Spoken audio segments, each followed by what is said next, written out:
which can be taken on fly and been implemented, right? We have a government framework also. So we have created 4 different pillars for government frameworks, and each pillar, and under these 4 pillars, we have close to around 18 use cases. And all of these use cases are tested and deployable use cases, and gives them a one integrated government portfolio, right? How to effectively create a government architecture from it, right? So whether it's smart cities or digital citizen services or secure government networks or skilling at scale, Cisco has a tested solution for all of these entities, which a government can adapt. So quickly, I will take you through one of those approach of how do we create, like for agency network, connecting all the departments, multiple offices of a government in a state, right? What are the key things we look at? So this is one of the area where we look at creating industry, look at what are the industry standards, what is the business needs, how the business outcomes are there, and then analyze a capability matrix, which forms basically into a solution which gets deployed into this. So without a strong network or a secure network, no digital service can be trusted to scale, right? It's impossible to scale those services. So this is why we have a proven and track record-based solution deployment. So what this translates to? It translates into a complete architecture which has security segmentation from the very access. It has visibility. So we will see how visibility is more important. And we have a unified fabric where I can control, manage, automate, and orchestrate all my services, right? So this is what we do, connecting all these public infrastructures together and create a single integrated solution framework for cities, for governments, and for states. Yeah. How do we do it? There are multiple parameters, but we usually focus on engaging with the customer at primary phase. We also co-invest with the customers for niche areas, niche solutions, where we think this is something which has to be proven, do a proof of concept, show it to the customer, and prove it in the field, right? So this is the 3 different pillars. We engage with customer and show how the solution can be scaled. And this is not a theory slide, but we have like implemented thousands of times of different customers across India as well as global. So this is what Cisco has been doing in country and how Cisco is focusing on the government part. Now I'll switch my gears and quickly step into the AI part. It's been pretty interesting engagement today with a lot of panelists as well as speakers focusing on how AI is impacting and what impact AI is bringing, right? So as connecting and protecting government, organization in this AI era requires a fundamentally new approach. And we'll see why I'm trying to say what I'm trying to say. Oh, sorry. I forgot moving the slides. Give me a second here. Yeah. So let me shift to the most important questions that we get asked, right? Many of the government entities are increasingly interested to know how do we capture the value of AI or use of AI without compromising on the security, sovereignty, on trust. And now this is a very important question, right? You need to use AI, but how do we protect, secure, and be sovereign about it, right? And AI is powerful, right? You know, we can faster service delivery, smarter healthcare, digital document processing, education, remote healthcare, so virtual healthcare. AI is very powerful in way, but AI is also vulnerable. AI can be attacked, AI can hallucinate, AI can leak data, AI can be misused also, right? So one of the key questions here to look at is not should the government adopt AI, how the government should adopt AI safely, securely, and at scale. That's the most important question, and that's exactly where Cisco comes in, right? We connect AI through our networks and infrastructure, and we protect AI through security built at each layer of this network. So security for us is not a product, but security is a component which is fused in every part of the network which we build for our AI networks. Going forward.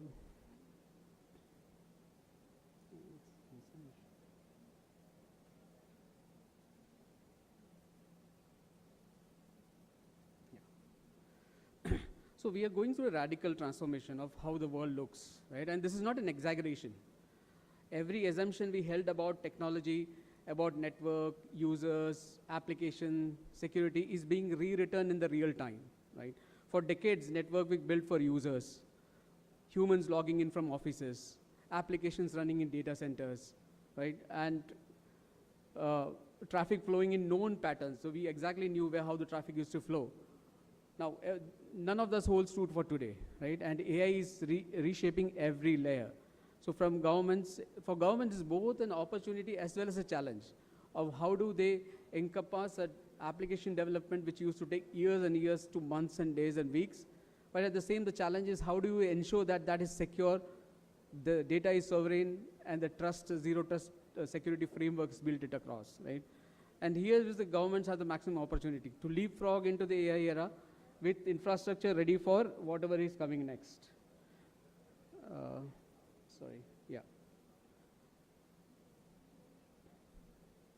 So let me make this concrete. Until recently, our networks served only one kind of users, humans, right? Today, look at who and what is using these networks. We have AI agents, which are software programs running from somewhere. We have AI applications that's reading and adapting every data and behaving in its own way. Robots connected to enterprise solutions, right? Performing real-world use cases and applications. And humanoids, which are working with humans part by part to actually do the functionalities, right? So, and we still have humans, right? So this is a completely different kind of a network. A human clicking on a phishing link is bad, but imagine an AI agent getting compromised by a prompt injection attack.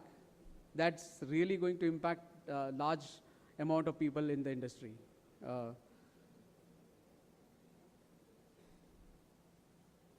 So let me put this is a very blunt approach, right? Yesterday's approach simply don't support today's reality, and it's not going to work. The old model was kind of a castle. We have a fort, we have security around it, but today humans and AI work together in a completely complex and distributed landscape, right? Private data centers, public cloud, the edge, the mobile devices, all working in its own different domain and different possibilities. Yeah, two more minutes. I'll just run through it fast. So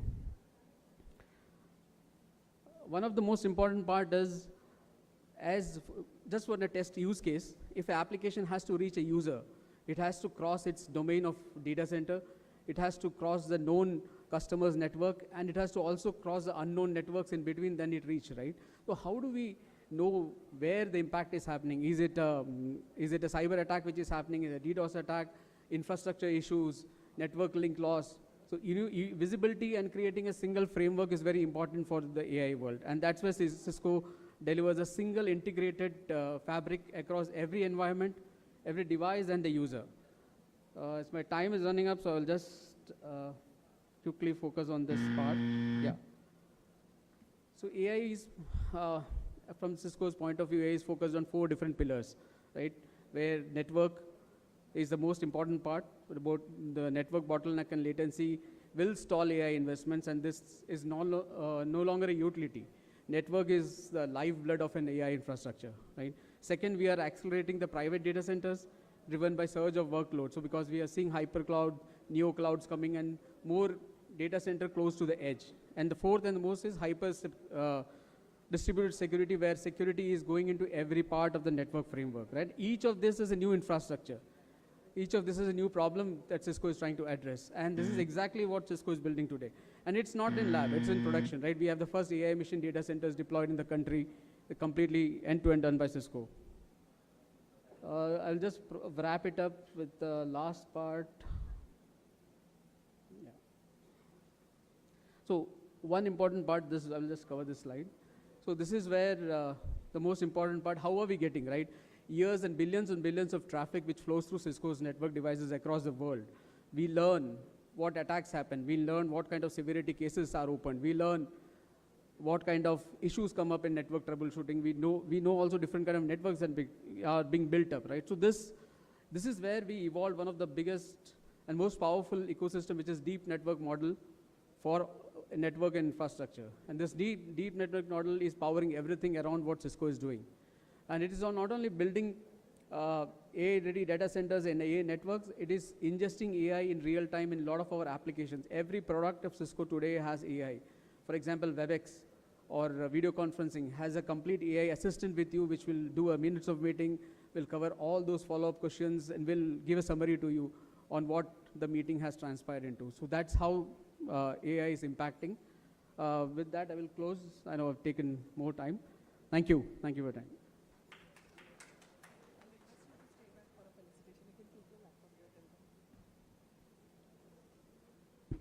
Well, let's have a huge round of applause for absolutely informative session. Thank you, Mr. Binu Nair. For felicitation, I'll request Shri Bhagwan Patil, COO, Maha IT, along with Dr. Ravi Gupta, Founder, Chief Executive Officer, Editor-in-Chief, eLet's Technomedia, to please join us on stage. I'll request Binu Nair also to please join us on stage. Absolutely phenomenal presentation.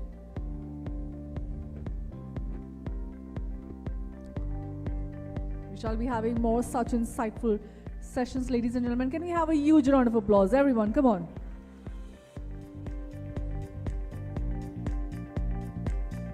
Thank you.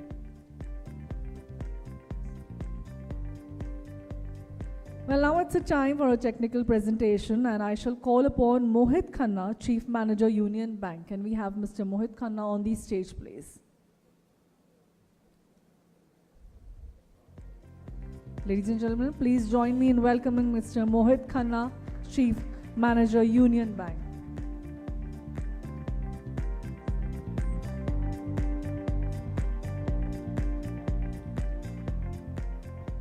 Thank you very much. A sincere thanks to Maha IT, who has brought all of us, the bankers, the technicians, the AI-driven companies, and everyone together under a roof for presenting the best of services that we can deliver to the last mile. So I, Mohit Khanna, on behalf of Union Bank of India, I am here to present the transformational services in collection and payment solutions which have been delivered by Union Bank of India through our various channels. And in this particular specific area of service, we have been delivering since more than 3 decades. So we can see the major customers that we have onboarded here in our services: Tata Capital, BASF, Mahavitran, Maharashtra Electricity Board. Then we have PMEGP, PMFME, Prime Minister Micro Food Processing Formalization Enterprises. We have a very strong customer base, and we are delivering them through 8,500 plus branches through tech-driven platforms. So for collections and payments, and for delivering these services to the last mile, this is our platter of products, and each of the product is driven through AI, through technology, through customizable MIS reports, and integration facilities through API and host-to-host. So talking about UniPay Plus, we have learned through the industry, through the banking industry, through the government enterprises, and through everyone in the industry, that how the bulk payments issue should be solved. And that's how we bring UniPay Plus, a solution that helps us solve the bulk payment needs. And with this, Union Bank is serving none other than Government of Maharashtra. And under UniPay Plus, we are giving this scheme for 126 users across 26 districts of Government of Maharashtra for disbursing package scheme incentive as on date. And we are delivering this package absolutely seamlessly across the state. So this portal is having a very seamless structure. Maker can upload the file, checker checks the file, and releaser releases the payment seamlessly directly to the accounts of beneficiary. All the MIS, dashboard, everything we are delivering right to the designated email IDs of the remitters. Not only that, we have gone a step ahead, and through UniPay Plus, we are also sending a payment advice in PDF format to the beneficiaries. Our services of UniPay Plus are completely equipped with API integration, host-to-host SFTP, and the most generic file upload models.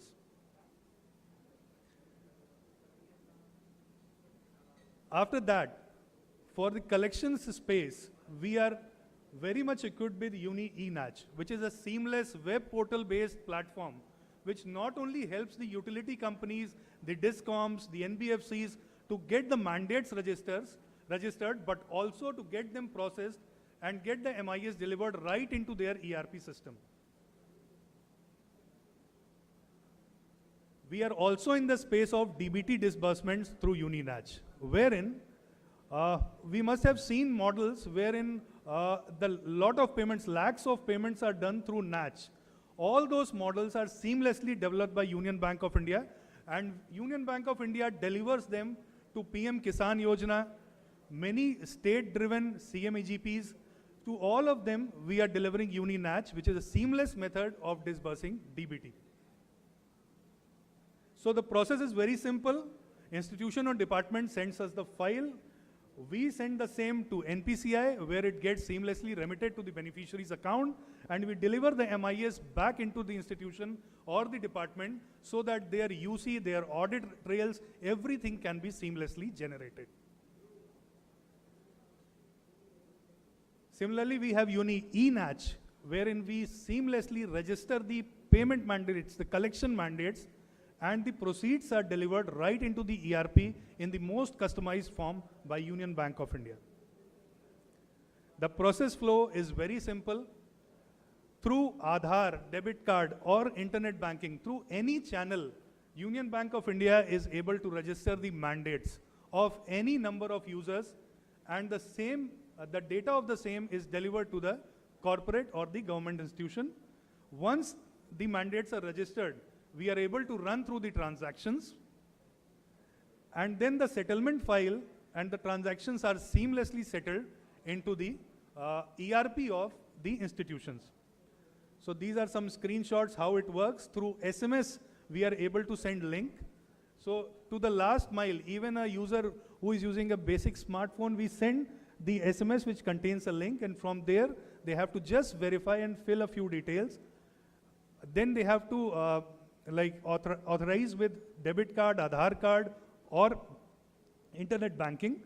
After that, the response is generated seamlessly, and similarly, the transaction flow is there, which we are doing on the same day.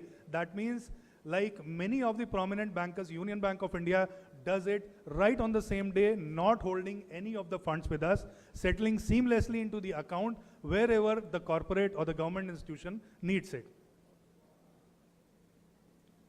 Needless to say, the benefits of eNatch, it's a paperless process, absolutely no paper signing required, 24/7 accessibility, so onboarding can be done any point in time if the onboarding is with Union Bank of India, and reliable and very low or nil charges of undue rejections, since it is completely having through tech-driven platforms.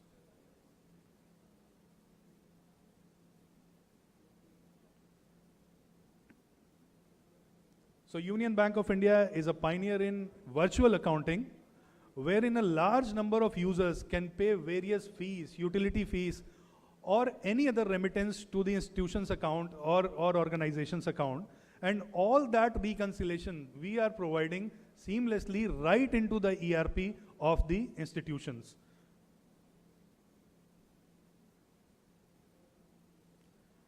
As a PSB, as a public sector bank, we are active on Bharat Bill Payment Services, and it's an omni-channel platform wherein if the utility company or the institution gets onboarded, the collections can be made through any platform across the country, be it PhonePe, Paytm, our Ease app, SBI Yono, or any other app. Once you get onboarded to BBPS, we as a bank, we get you onboarded, and your presence is felt across the industry in all the payment channels. So we are very active and a prime agent in BBPS.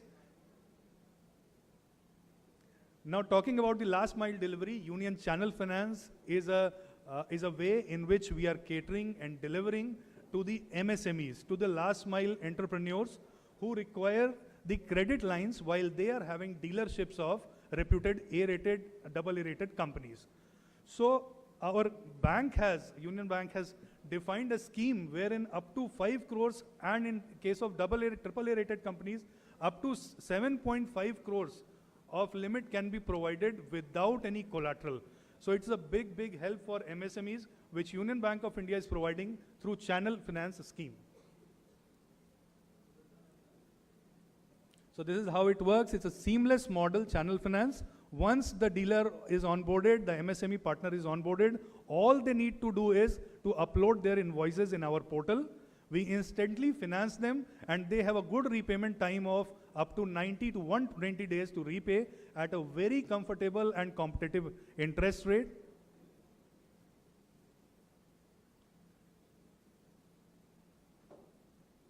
So with that, I would like to thank you all for this patience listening, and hope this insight will help you connect more with Union Bank of India.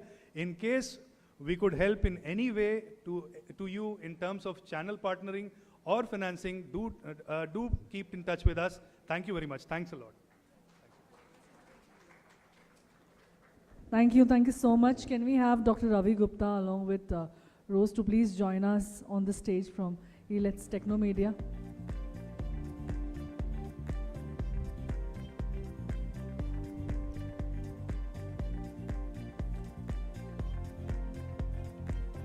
Well, ladies and gentlemen, let's have a huge round of applause for Mr. Mohit Khanna, Chief Manager, Union Bank.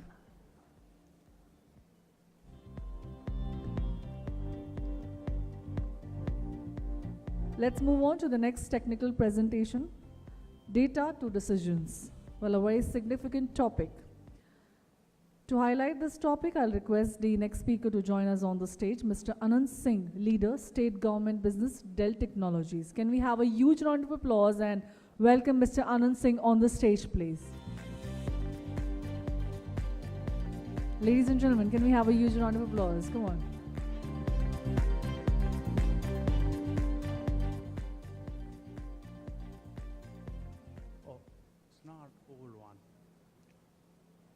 Sorry, I only have 10 minutes, so I'll not bore you with my slide, but I want to leave you with a couple of trends and thought which is happening in IT industry today. Data is the fuel, everybody knows, right? Everybody is coming and telling you how data has become important. Problem lies, we collect the data, and answer lies, what we do with the data.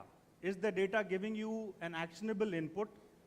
Are you able to harness that data in advantages, which gives you advantages? So, dwelling on those thoughts, and we have seen in a recent time, whenever industry or society has gone in trouble in recent past, starting from the COVID to the recent geopolitical situations we have, that tells you a trend, because every time we get into some struggle or some strain, you would see price inflation in petrol, which is a real indicator, and price inflation in gold. Also, you will see impact on prices of servers, IT. Those impact is happening. That means what we are saying is data is the fuel, is really, these indicators are proving the point that whatever we are doing, data is centered to us. And as a Dell, you must be thinking why this guy is talking about data, because everybody generates the data, and we are the people who are part of your journey when you generate the data, store the data, and harness the data from the Dell side. And we know that, there is no one single solution for anything. There is a multiple truth in the life, right? You need a hardware. I'm a hardware company. I can't come and tell you that you need only hardware. There is a hardware, there is a software, there is a network, there is a application, there is a labor. Everything has to come together to make people, process, and technology viable for us, the user, for the Maha IT, right? And there are some numbers which are throwing that how people are thinking about, organizations are thinking about what they do with the data, right? And as a government buyer, where your prime charter is to allow the people at the lowest section, जो गांव का आदमी है, जो tribal area से है, उसको कैसे अलाउ करते हो? उसका डेटा आता है आपके पास in a multiple format.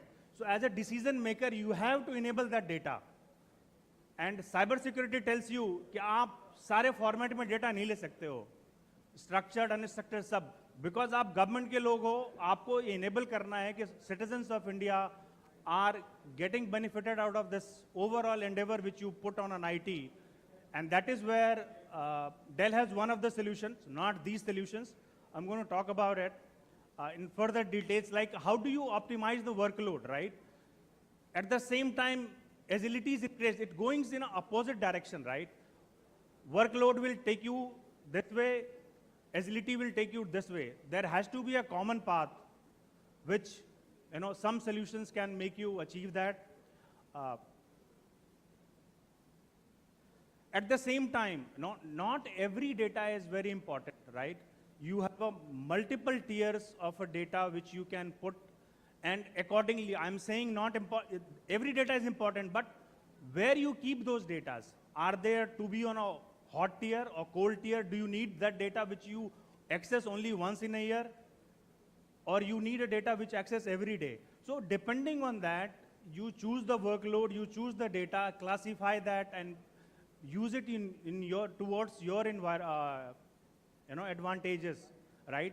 And that is where the cost associated of data also comes, and IT hardware also comes with that thought. Now, how do we make that happen? How do we make that happen? We have a structured data which can be queried, right? Like data coming from the databases. You can query those data which is in a 0 and 1 binary fashion. Very easy to handle and manipulate that data. Then you have a data coming from the multiple sources, imagery, drones, data coming from the Anganwadi, data coming from the farmers, data coming from so many sources. Those are unstructured data. How do you handle that data? How do you make that data in a format where you can query that data? That is where we feel as a Dell, AI gives you that advantage. It gives you that extra advantage. And a wise man said, and we have seen this in our personal life, I'm not going to take names, the problems, real life problems of society will be borne by that country or that stage which has a higher number of servers and AI implementation rather than who has a higher number of people. And this is not me only saying. You would have seen that in our real, geopolitical situation. We have seen where, because of the AI, a country is able to throw a drone which is a $20,000, and another country is forced to bring that drone which is a $5 million. So look at the parity and impact data is causing and AI is causing on that. How do you harness that data? That is the point I was trying to make. Right? And at the same time, AI tells you to collect all the data, and cyber tells you to restrict it. How do you come to that common path? What are the tools which you can use to walk that common path which allows you to get the data from the lowest part of the society, and every user and any user at the same time allows you to be very, very resilient? Data is a oil, data is a coin. So for Dell side, this is a blueprint which we are saying that you can have an AI factory with the kind of data we are generating every day, where ingestion is also data, outcome is also data. But how do you manage that data? How do you ensure that every kind of a data, whether it's coming from a drone or IoT device or from the tank or from the farmers or from the students, you are able to query it? So this AI factory we are doing, we are giving you a platform which allows you to ingest, and mark my word, ingest any data, any format you give me, I will make it into a format, iceberg tables, which can be queried. Once you can query that data, you are able to do a permutation combination. You can do multiple projections. You can get actionable inputs, whether you take those decisions or not, but you get actionable inputs based on which you can make the decisions. And what problems it is solving for government, especially you put into any kind of a workload which a government is having, whether it's e-governance, health, natural language processing, manufacturing, any aspect of it. that's what I'm saying. Any, I'm insisting on the word any because this is where it takes you to. It enables you to absorb any kind of a data, analyze it, apply AI onto this, and get to a position where you can streamline your production, you can streamline your outputs in terms of inputs, actionable inputs you are looking for from your data side. And where Dell plays, we have after this, we have only 10 minutes to talk about. I don't know how many minutes I have furthermore, but we can tell you in detail what are the steps you can take to implement this AI factory and get an outcome which you are looking for. And only difference it will make, that outcome which you would have got to 10 days or 30 days or 1 minute or 1 day, it makes your journey faster. You reach to that decision 5 times more, 20 times more, right? Today, AI bots are screening all the resumes. We are, whenever a student or anybody applies for it, it's done by AI bot. And it's done in a record time. So those things, similarly, insurance claims, processing of those claims, all those things which government does can be quickened. You can actually set the expectation of the citizens very, very well. You can meet their expectation with the help of AI. You can exceed their expectations.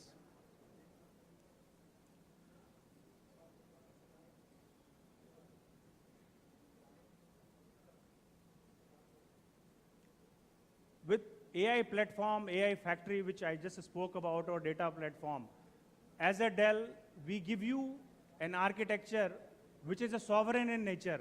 You are not dependent on any third party. Your data resides with you. You are the owner. Okay, I think my cue is here. I would just like to, leave you with one slide. Let me just quick there. This is a, this is a slide which, sorry.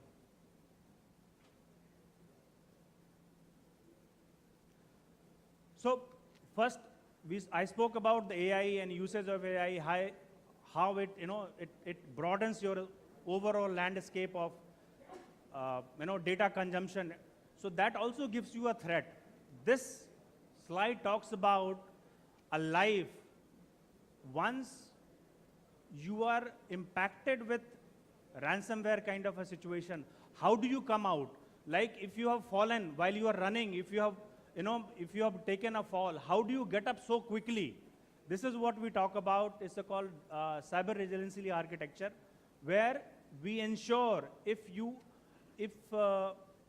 anything untoward happens, and in our doctrine or our thought process, no organization is safer from this thing. Everybody will have to take this journey sooner or later. If you happen to be victim of this, this is an insurance policy. Please come and talk to us. We'll tell you in detail. I am out of the time. Thank you for time, gentlemen, ladies. Thank you very much. I'll request you to please be on stage. Well, can we have a huge round of applause for Mr. Anand Singh? Also, I will request Dr. Ravi Gupta to please join us on the stage to felicitate Anand Singh. Shri Bhagwan Patil, I'll request you to please join us on stage. I think two phenomenal leaders, and what a thought-provoking discussions that we are having on to these conversations. Can we have a huge round of applause, everybody?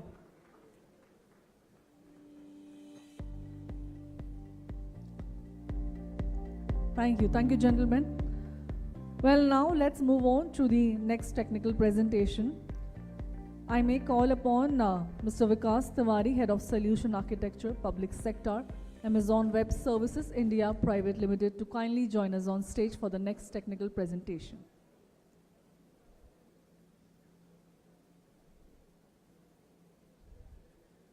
May I now call upon Mr. Vikas Tiwari?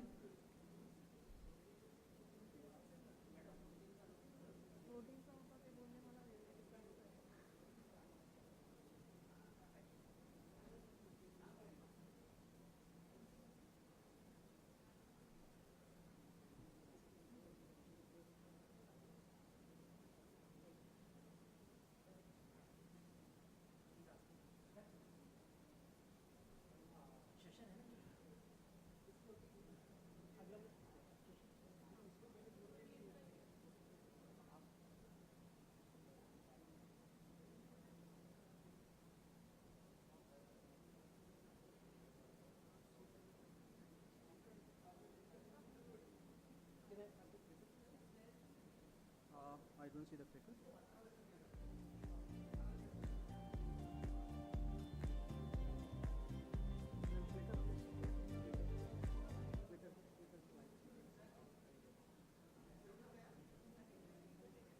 Okay. Should we start?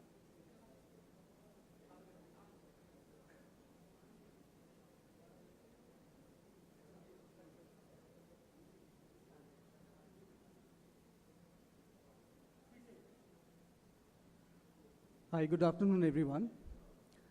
My name is Vikas Tiwari. I represent Amazon Web Services, the cloud organization I'm sure most of us over here are aware of.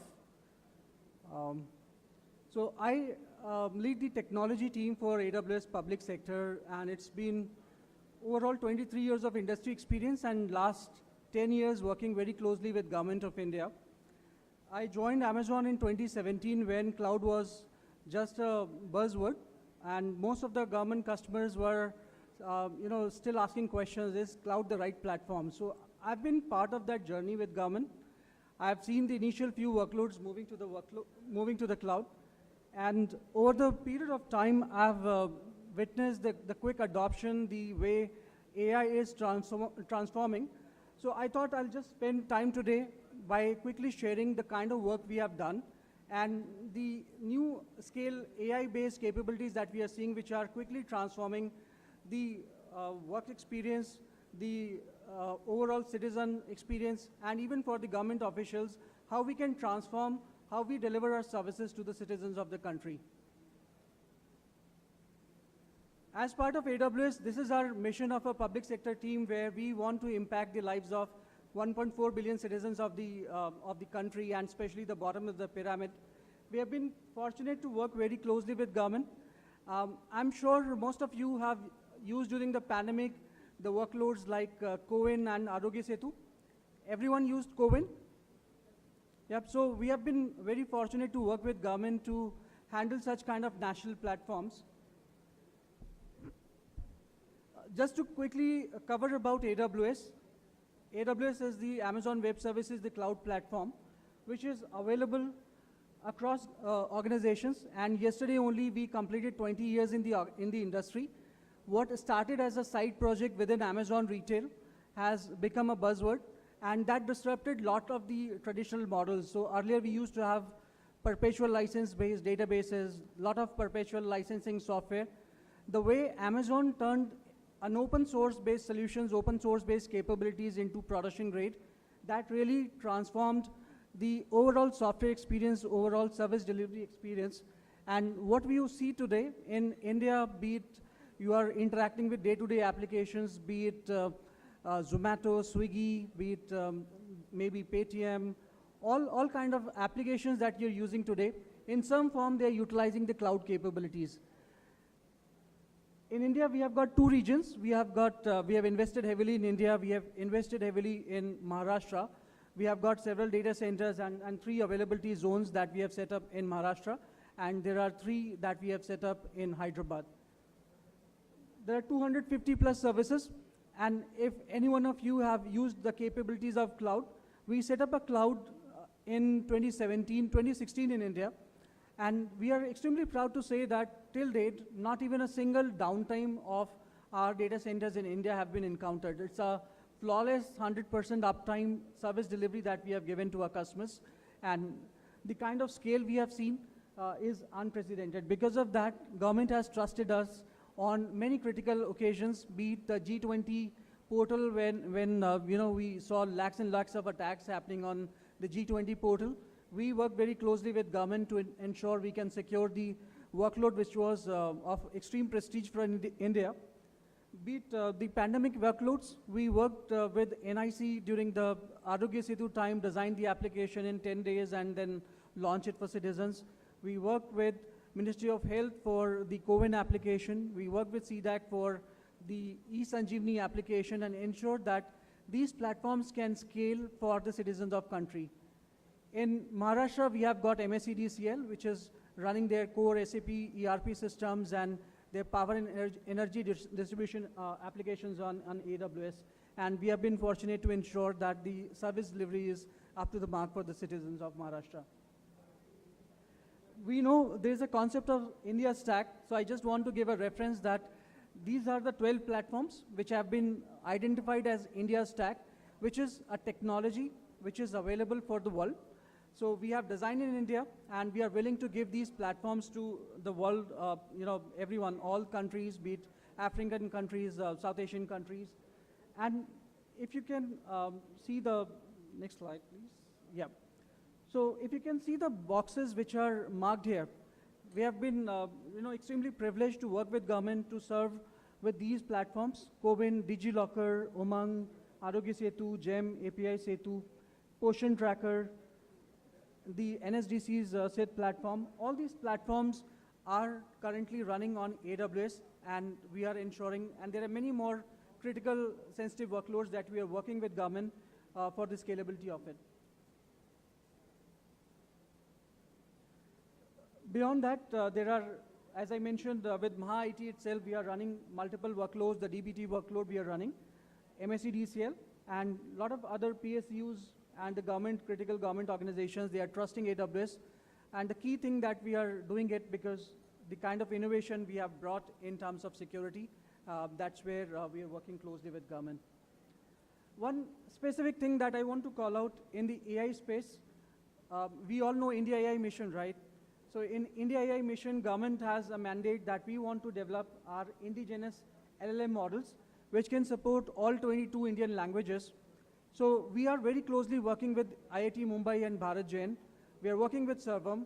We are ensuring that they are training their latest model on technology using AWS SageMaker and Hyperpod technology, where overcoming the typical challenges of infrastructure, the teams can just focus on what are the key value they can bring. And we are very proud that we have helped the team to design the 17 billion model on AWS. We are working closely for the next 80 billion and the larger parameter models on AWS.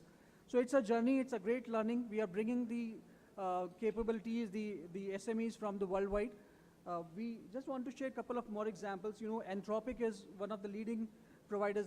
Everyone is using Claude these days, right? So Anthropic is training their models on AWS, and we brought a lot of that expertise, how we are helping the other global LLM training providers to India. And if any government customer in India, any startup in India, they want to train their models in India for indigenous use cases, we are working closely with them, bringing the global expertise and ensuring we can leverage the global expertise here. Couple of more use case with Yota. We have set up a unique partnership in India for hybrid cloud for government customers, where we are solving a critical challenge for government. So many times, we have seen government is okay to host their workloads on cloud as long as we ensure the security and the guardrails in place. But still, there are regulated workloads which can't go on cloud. So we are bringing the true cloud experience to on-prem. We have done with Yota a particular setup for central government ministries where we are hosting government workloads, critical workloads within government's data center, leveraging the cloud capabilities. So AWS Outpost is the technology which is available in customer's data center. It's a rack which is available.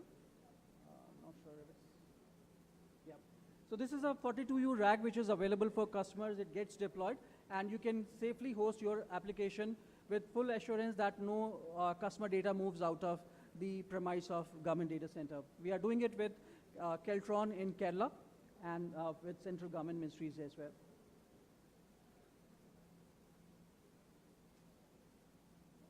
In terms of AI, I just want to quickly talk about, because we have capacity of time. So there are a lot of stairs. In fact, beyond the infrastructure layer, as I mentioned about Bharat Jain, Sarvam, how we are leveraging the GPUs and the SageMaker model.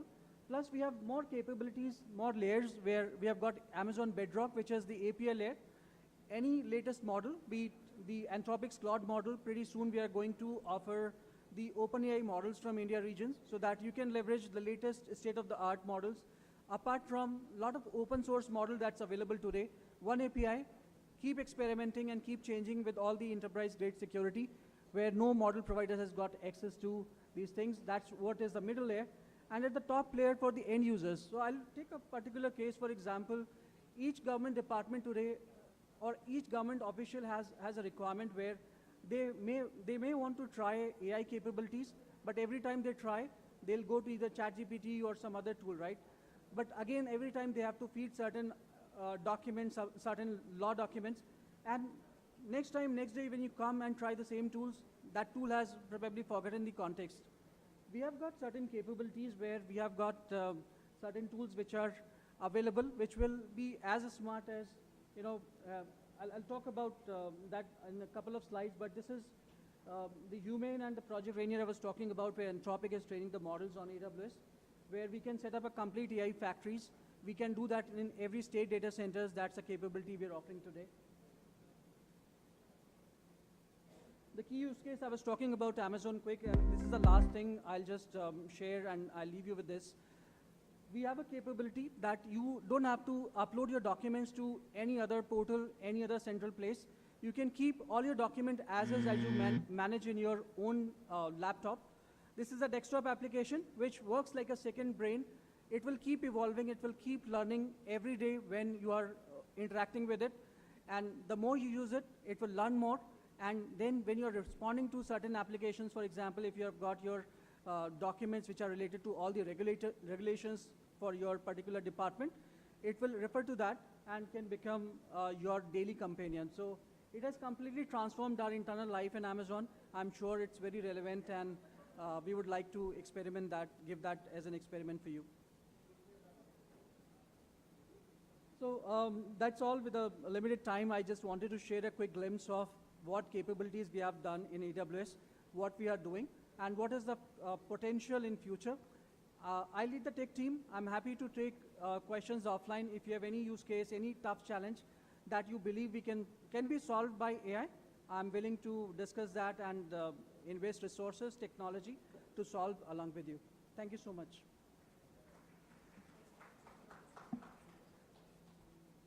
Thank you for an absolutely insightful session. Thank you. Can we have a huge round of applause? I'll request Dr. Ravi Gupta along with Sri Bhagwan Patil to please join us for the felicitation. Thank you, Vikas Tiwari, an absolutely enlightening session.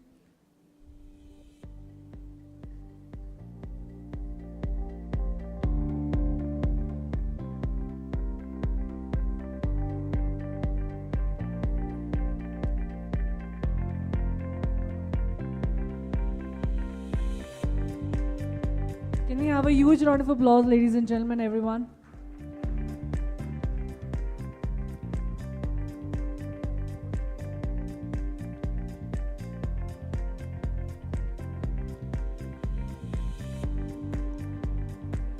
Well, up next, we have a panel discussion. This panel discussion will explore how corporate social responsibility, CSR, can play extremely transformative role in building an absolutely stronger, more resilient, more inclusive, and at the same time more economically empowered Maharashtra. The conversation will focus on how business, government bodies, at the same time educational institutions, NGOs, and industry innovators and leaders can collaborate the bridge gap between education and employability. The panel will examine innovative CSR initiatives that are driving quality education, at the same time vocational training, digital literacy, entrepreneurship, women empowerment, and sustainable livelihood opportunities across rural and urban Maharashtra. We shall be discussing on the key topics: strengthening industry collaboration, future-ready skill development for youth and the younger generation, employment generation in emerging sectors, rural upliftment through CSR initiatives, women and youth empowerment programs. Also, we shall be guiding through the digital education and technology accessibility throughout the various sectors and throughout the employment generation, creating sustainable and measurable social impact through various CSR initiatives. Well, we also aim to highlight successful model policy support, which is very important. At the same time, actionable strategies that can contribute towards truly Samruddha Maharashtra, a prosperous Maharashtra driven by an education, growth, inclusive, and most importantly, opportunity.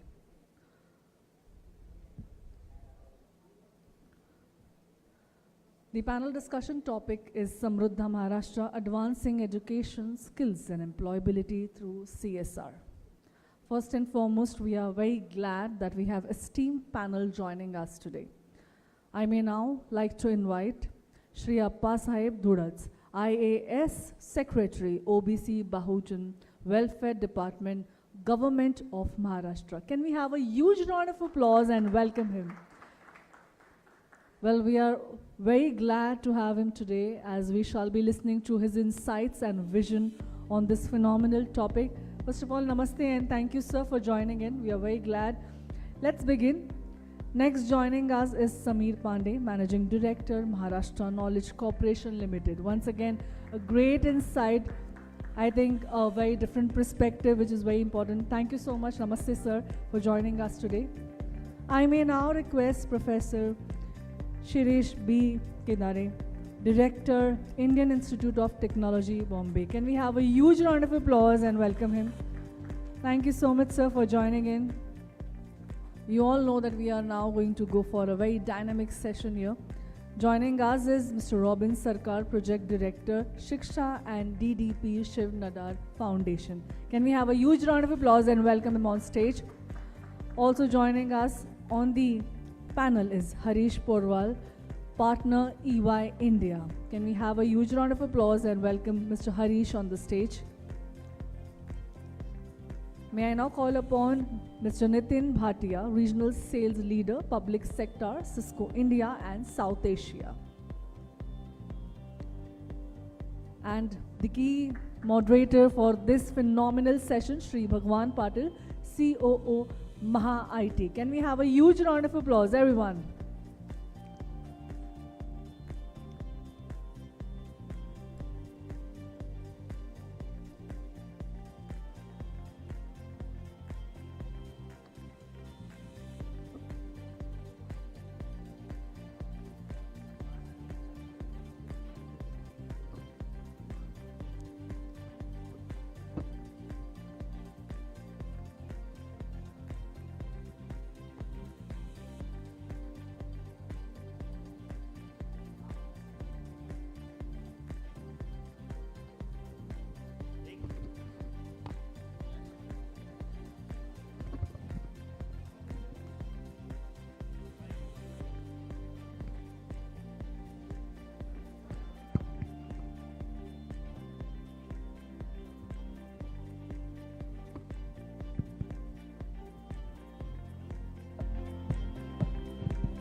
So, good afternoon and warm welcome in second panel discussion.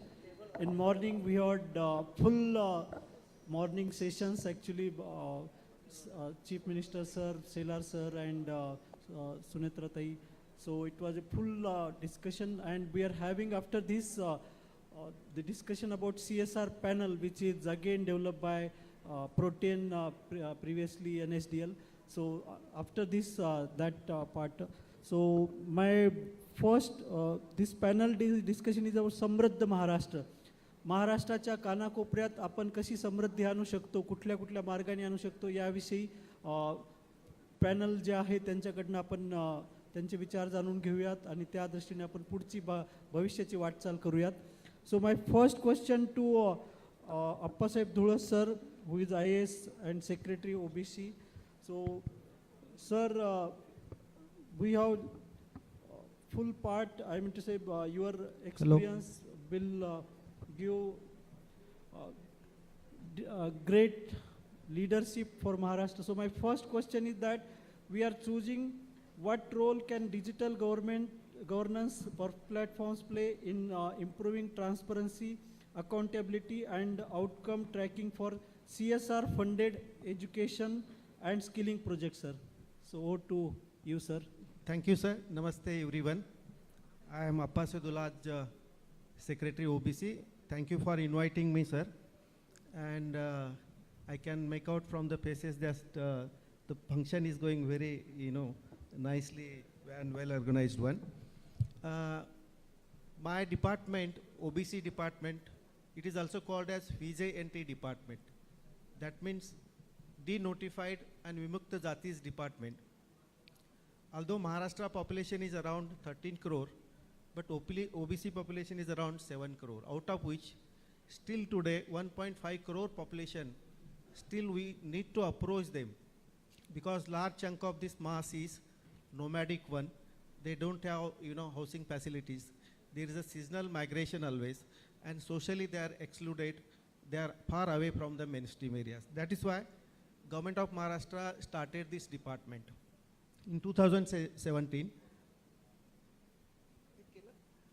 if you can scan my QR code, it can be seen all my schemes, 92 schemes are there, specially meant for this, downtrodden communities, and they can access through even Android or iOS through mobile. I just want to emphasize here, is there a digital governance in OBC department? Are my stakeholders in rural area, nomads are being benefited? Are they having access to this digital governance? Is there a transparency? Yes, my answer is that the motto of my department is marching ahead without leaving anybody behind. Vikashit Maharashtra and Samruddh Maharashtra. We have developed a vision document for this. In 2027, there will be a survey of OBC across our nation. And up to 2035, we have planned that we are going to take up this community at par with open community. Then afterwards, we are going to excel or will function at par at least with a unreserved community. So you can, just you can see my first slide. In fact, I wanted to present in detail, but because of short time, I will appeal all of you. The last training one part is there. There are two institutions that is called as Mahajyoti for OBCs and Amrut institutions. Plus slide is of Amrut institutions where training, then skill impartment and education benefits are given to the individuals. You will see the last line, out of 8,654 trained, 1,717 have been placed on the jobs. That is employability we have created. Then 4,481 they have started their own business. And 256 are running their enterprises. So total success outcome is 6,454, that is 74% in my Amrut. Next slide, that is Mahajyoti. This is for OBC department, wherein we also give training. There is a research going on, and skill impartment is imparting courses are going on there. You will see employment-oriented courses are 37, and out of 38,728, 19,098 placement is there. And second one is in 7 schemes, 27,000 out of 34, they have started their own business. And third is certificate program, 21,000 out of 25,000 that benefited, people were benefited. Sir, accountancy and transparency is an issue. At every level, maximum governance and minimum government is a criteria we are using, the pattern we are using. Any student, any beneficiary, maybe he is from the community of Shepherd, he can access through mobile app, chatbot system is there, end-to-end encryption is there, data is protected, and GPR especially. We have reduced the time limit from 40 days to 19 days in last 2 years because of GPR process. We are going to do unified portal for scholarship for all the department, not for OBC department.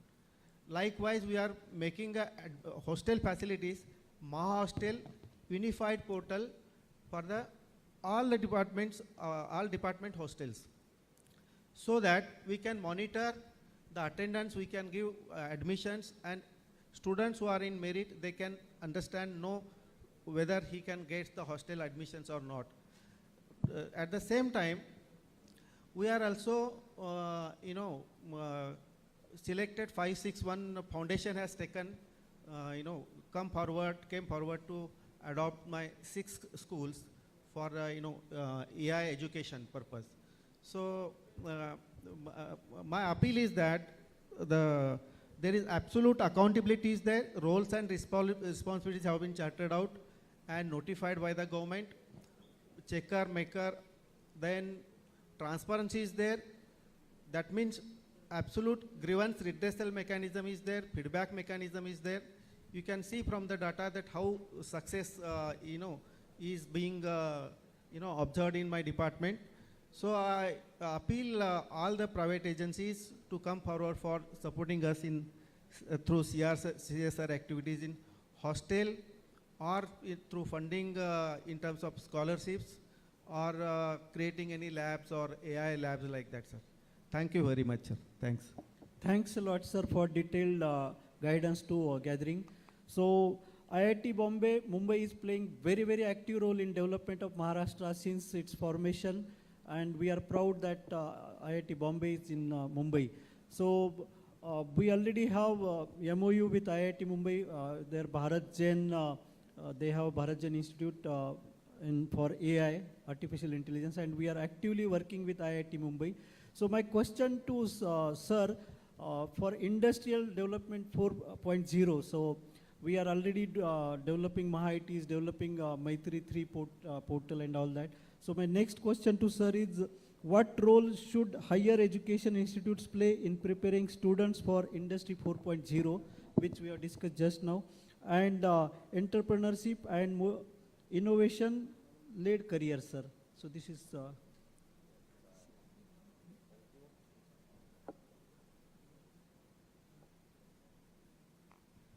Hello. Yeah, so thank you for this opportunity. So AI is very interesting and double-edged sword.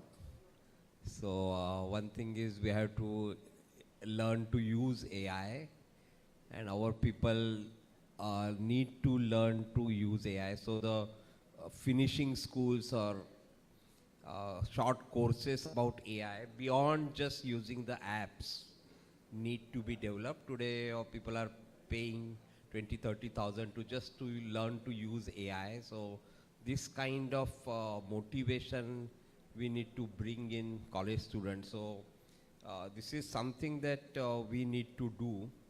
So we say that people who use AI will replace people who don't use AI.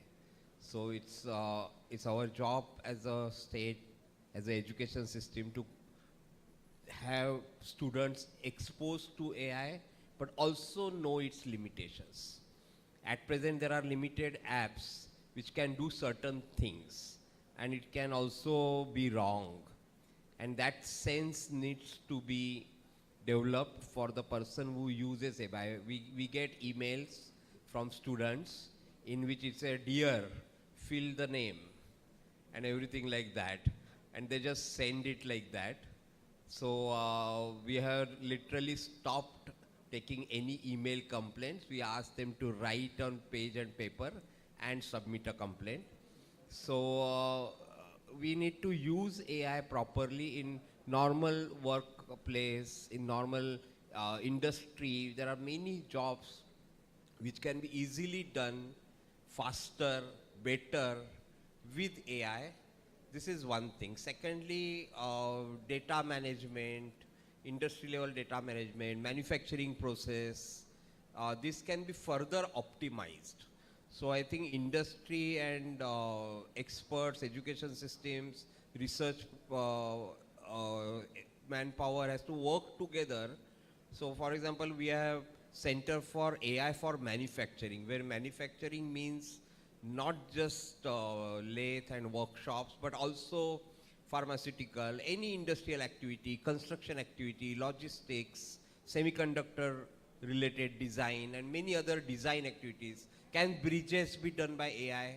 Yes, bridges can be designed by AI. Many things can be done, but we need to now work with it, and industry and academia need to work together. So this Center for AI for Manufacturing we are starting, where we want partnership from industry, and of course CSR can come, but with this we'll need to prepare for the future of AI. At present, AI can only do just language processing, but designing activities, engineering activities, manufacturing activities, AI need to be developed. So this is the second part. So first part I have said is a normal use of AI. Our people widely should know about it, know the limitation, use it, improve efficiency, and go ahead. And this will also increase the jobs in the sense that how to use AI, train AI, this is one thing. Maybe I'm not sure about coding, how the coding, that's one domain which is a question mark, but that will evolve. But something that is beyond AI, actual interaction with people, actual ground level things, many things dealing with people, this cannot be done as yet by AI, and it may not be done. So that role remains. The second part, as I said, is working ahead with AI. So industry, government, and education system need to come together for this. And I will say that we need to be a bit visionary, in the sense that we can lead. Government can start, say, AI hub, which is training others, finishing schools for people, which can do some basic app development and other things, and also some futuristic thing with AI for manufacturing students. With all this, a policy needs to be developed. So there was a team under the chief secretary visiting our IIT, and we had a lot of discussion how to, we are using AI for revenue department. Many anomalies can be identified and plugged by AI. So all these things are possible, and I am happy that we are working with Maharashtra government for this. AI can be done for Marathi and other languages. Yes, sir. So this is how it is, I think. Thank you, sir. Thank you. So my next question is to Nitin Bhatia ji. It's about how our industry needs evolving actually, and how can Maharashtra better prepare students and youth for future jobs and emerging need. So Bhatia ji is of Cisco, and Cisco is having larger role in India development, of course, and Maharashtra also. So particularly to you, sir. Thank you very much. So from Cisco perspective, we have been like in the country for over 30 years. We have partnered with India to drive digital progress, innovation, and workforce readiness. Beyond business, we have worked with non-profit partners to empower communities and improve lives across the country. So we had set up a goal in 2018 to positively impact 50 million lives, which we actually were able to achieve in March 2025. So now from Maharashtra perspective, Cisco has deepened their commitment through technology-led initiatives for digital skills, innovation, cyber resilience. As a part of this, Mumbai is Cisco's first international community under the 40 Communities Initiative. It's a global effort to help bridge digital and data divide, strengthen infrastructure and cybersecurity, and prepare people with future-ready skills. So under that, what we are doing is, we have, of course, in partnership with CII, blessings of Maharashtra government, we have aimed at strengthening the future-ready digital skills among youth. Over the 3 years, initiative is to skill 100,000 students. We will deliver advanced AI networking training through both in-person and hybrid learning modes. And the center will, feature a hybrid classroom, innovation zone, design thinking space, and fully equipped maker spaces. And As a part of this, some other initiatives also we have done is we have partnered with, Ratan Tata Maharashtra Skills University, State Okay, Skills sir. University to equip youth with digital skills. So Cisco has a networking academy program, which is actually a CSR itself. Great. And this will be offered to 125 skill centers in academic institutions. Oh, that's statewide. great. Okay, thank you, sir. So my next question is to Shivnadar Foundation's Robin Sarkarji. So, sir, how can AI and workforce analytics help institutions identify future skill gaps and also skilling programs with industry demands? So it's industry demand versus this. Thank you, Bhagwanji. Hi, my name is Robin Sarkar. I'm from Shivnadar Foundation. And Shivnadar Foundation is currently working in the field of education and also skill development. It is a part of India's economy where philanthropy is coming to the picture and they do some work for the on-ground people. As far as AI skilling is concerned and skill development is concerned, as Professor from IIT also said, that while the AI is learning us, we also need to learn AI.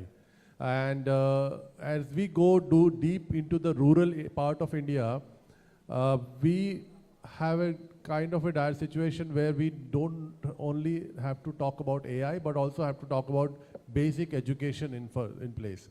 What can be done is we can use AI as an agent or AI as a tool to facilitate the teachers better for departing or for disseminating quality education at this moment, as well as far the youth and graduates are concerned, AI can be an instrumental part to one-to-one learning. I mean, we are not limited to a specific teacher, we are not limited to a specific place to go and learn things.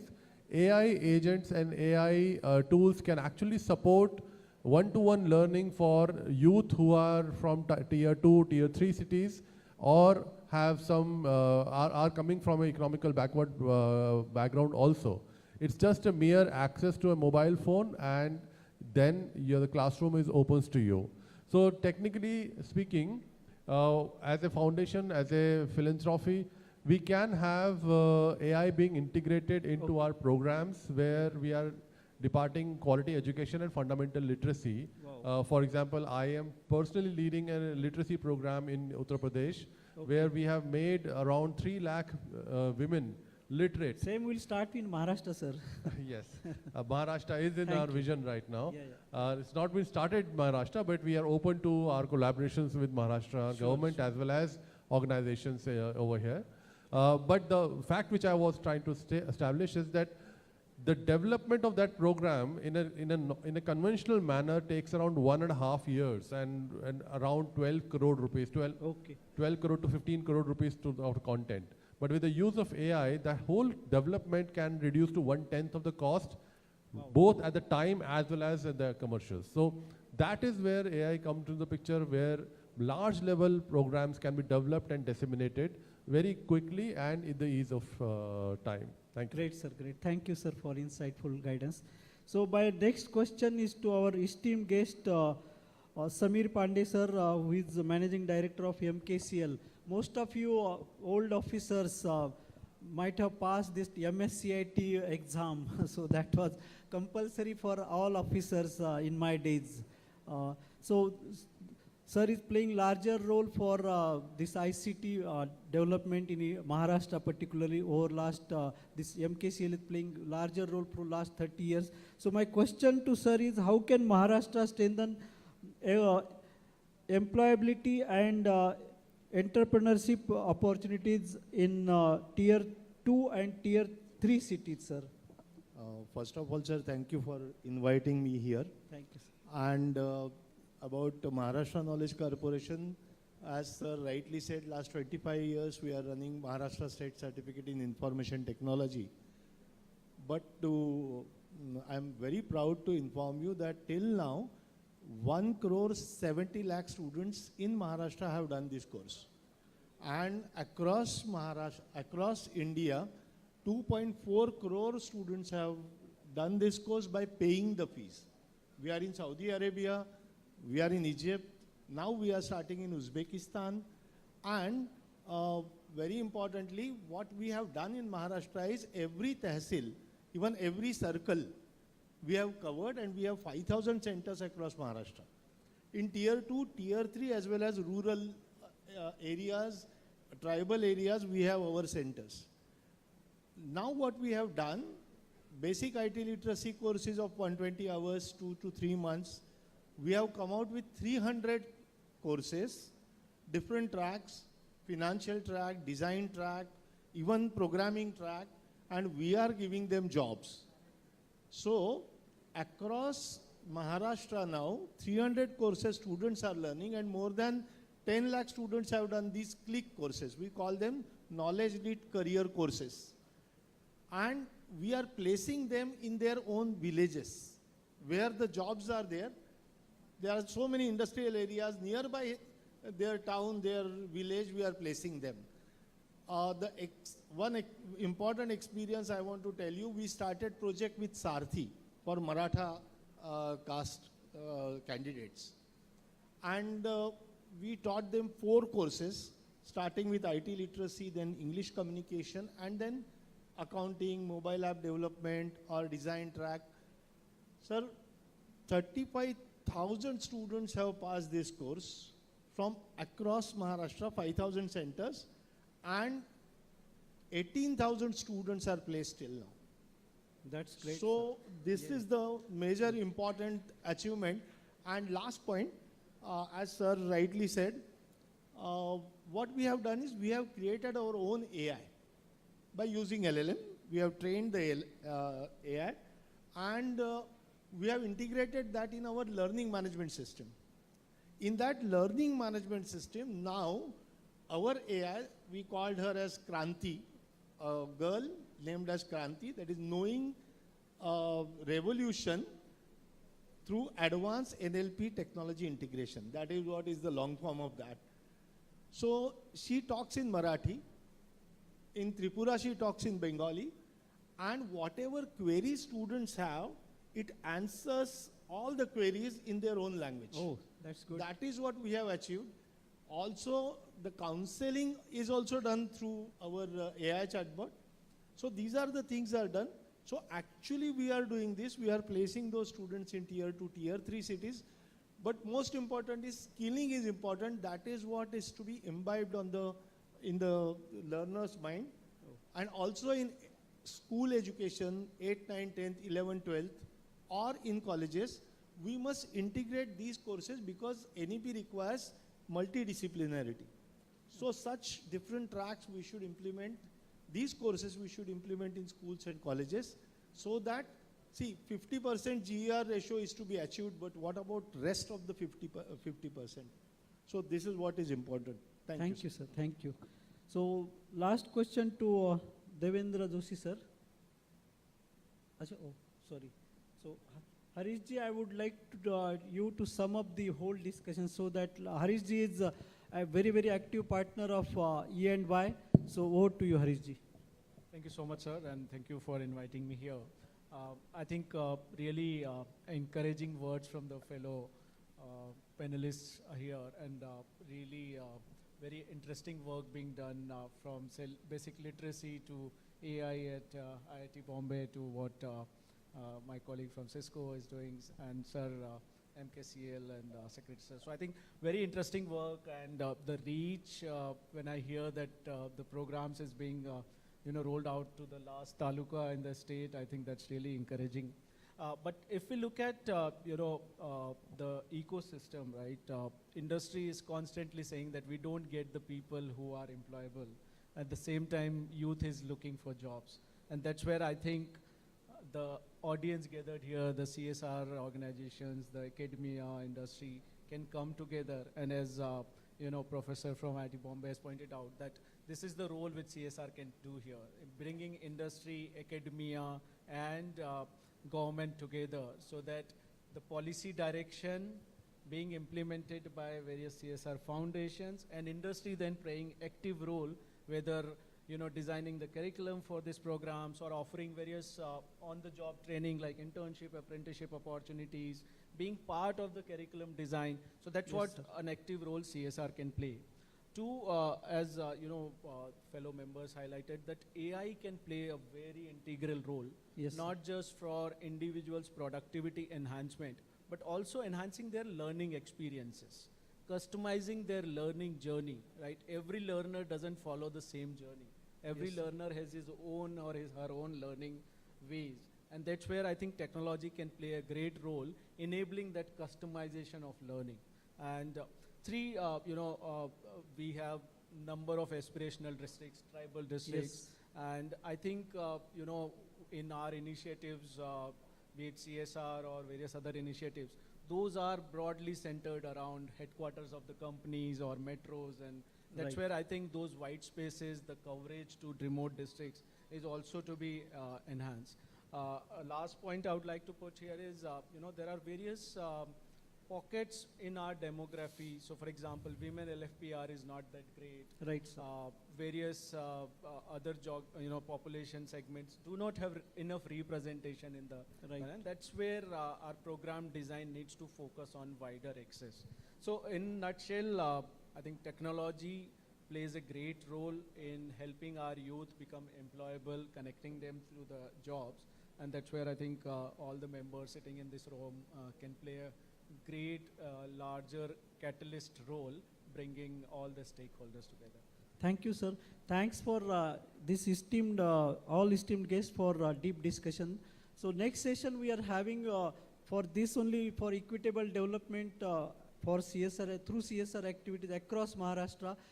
Protein had developed a software actually platform which is Maharashtra government is in collaboration, and that will be a great achievement for Maharashtra to have development beyond this golden triangle, Nasik, Mumbai and Pune. So it will go to Gadchiroli, it will go to Bhamragad, it will go to, in morning I said, to Gadhinglaj in Kolhapur, or some remote taluka in Udgir taluka in Marathwada.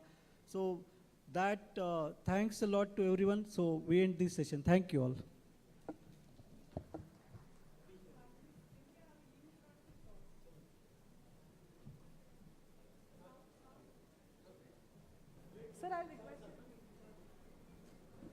Well, I'll request everyone to please be on stage. What an impactful panel discussion this was. Can we have a huge round of applause for everybody out here? I may now request the moderator, Shri Bhagwan Patil, CEO, Maha IT, to please felicitate the entire panel.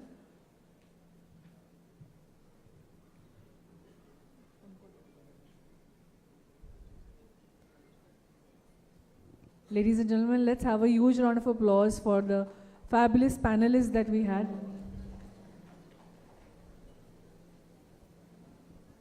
Also, to make it more memorable, I think we have some great mementos to be given. I may now invite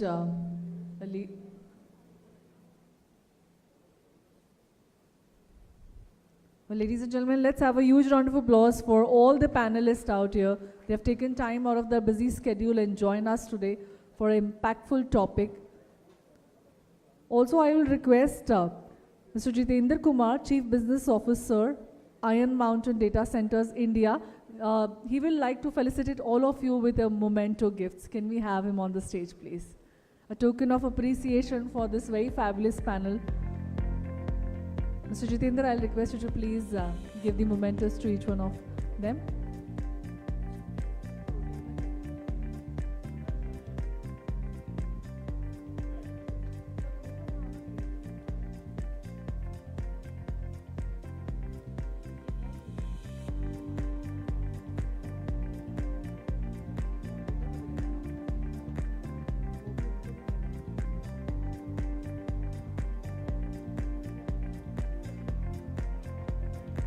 I'll also request our moderator to please join us, and the token of memento from Iron Mountain Data Centers, India.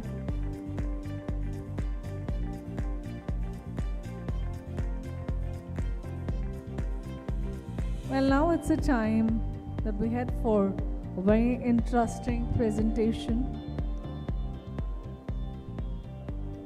We have a technical presentation by Protein on CSR portal. Once again, a very significant topic. I may now request 3 speakers on this stage. Thank you, panelists. Thank you for doing the honors of sharing your key insights and perspective. Well, now it's a time for the technical presentation by Protein on CSR portal. I may now request Mr. Arif Ahmed, Product Head Protein, along with Mr. Srijit Nair, Country Head, and Swati Joshi, West Head, to join us on the stage.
Good evening, everyone. We are representing Protean. Can we move to the slide? So since inception in 1996 as National Securities Depository Limited, Protean has been transforming lives of citizens of the country through multiple national scale digital infrastructure projects. Starting from capital market dematerialization in 96, moving on to taxation systems, PAN cards. Most of you would be having a PAN card which might be issued by NSDL, which was the earlier name for Protean. Going on to pension systems, National Pension Scheme in 2008, Atal Pension Yojana in 2015, working with Aadhaar ecosystem, being a registrar to UIDAI, and ensuring citizens Aadhaar for almost 10 crore citizens through our distribution footprint. We have been impacting every citizen every day, whether you are going to open a bank account, whether you are taking an insurance, whether you are signing a digital agreement, you might be using our services. We talk about our ID services, Aadhaar authentication, electronic KYC, Aadhaar-based eKYC, e-sign services. We are market leader in these services, powering different enterprises as well as government departments in their routine activities, customer onboarding, citizen onboarding journeys. We have also launched our own marketplace, an API marketplace, where we are hosting more than 70 APIs, which are again facilitating citizen authentication, citizen validation. We name the API, whether it is voter's ID, mobile number, email, bank account, all the APIs is available in a single place, one-stop solution, which is being used by different government departments, different enterprises for their usual citizen interactions. On top of it, we have made inroads into multiple sectors. When we talk about e-commerce, we have been powering ONDC. We are the backbone of ONDC, wherein the registry and gateway services are provided by us. We are the architects for National Agri-Stack along with Ministry of Agriculture, where the entire consent management and farmer interactions, the state and central interactions are being orchestrated through our farmer interface layer, which we have created. We have also a RBI licensed account aggregator, and hence we are very deep into consent management, and with the forthcoming DPDP implementation, we feel that we are positioned well to ensure that large-scale citizen data, which is available in different government departments, how to secure them and how to ensure that these departments are DPDP compliant. Moving on, we also have our own cloud services, which is MeitY empaneled, with data centers in Bangalore and Mysore, with another one coming in Bangalore, which will be a GCC compliant data center. And we also provide cybersecurity consulting and InfoSec solutions. So this is the scale at which we operate in the country.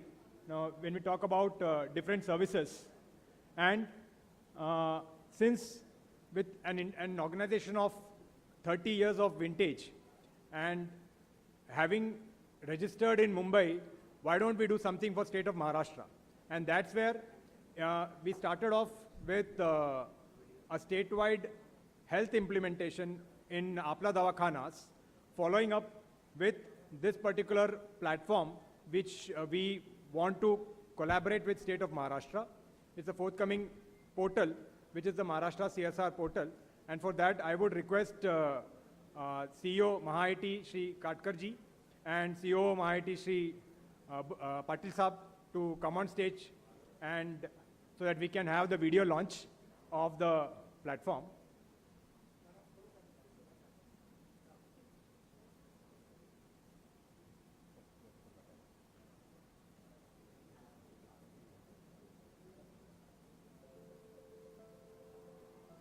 Corporate social responsibility म्हणजेच CSR आज भारतभर अभूतपूर्व प्रमाणावर परिवर्तन घडवत आहे.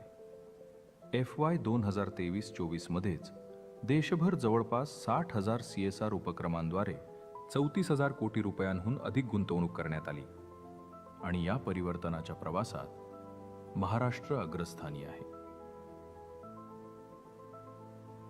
परंतु ही परिसंस्था जितकी विस्तारते तितकी तिची आव्हानांसुद्धा अधिक गुंतागुंतीची बनतात.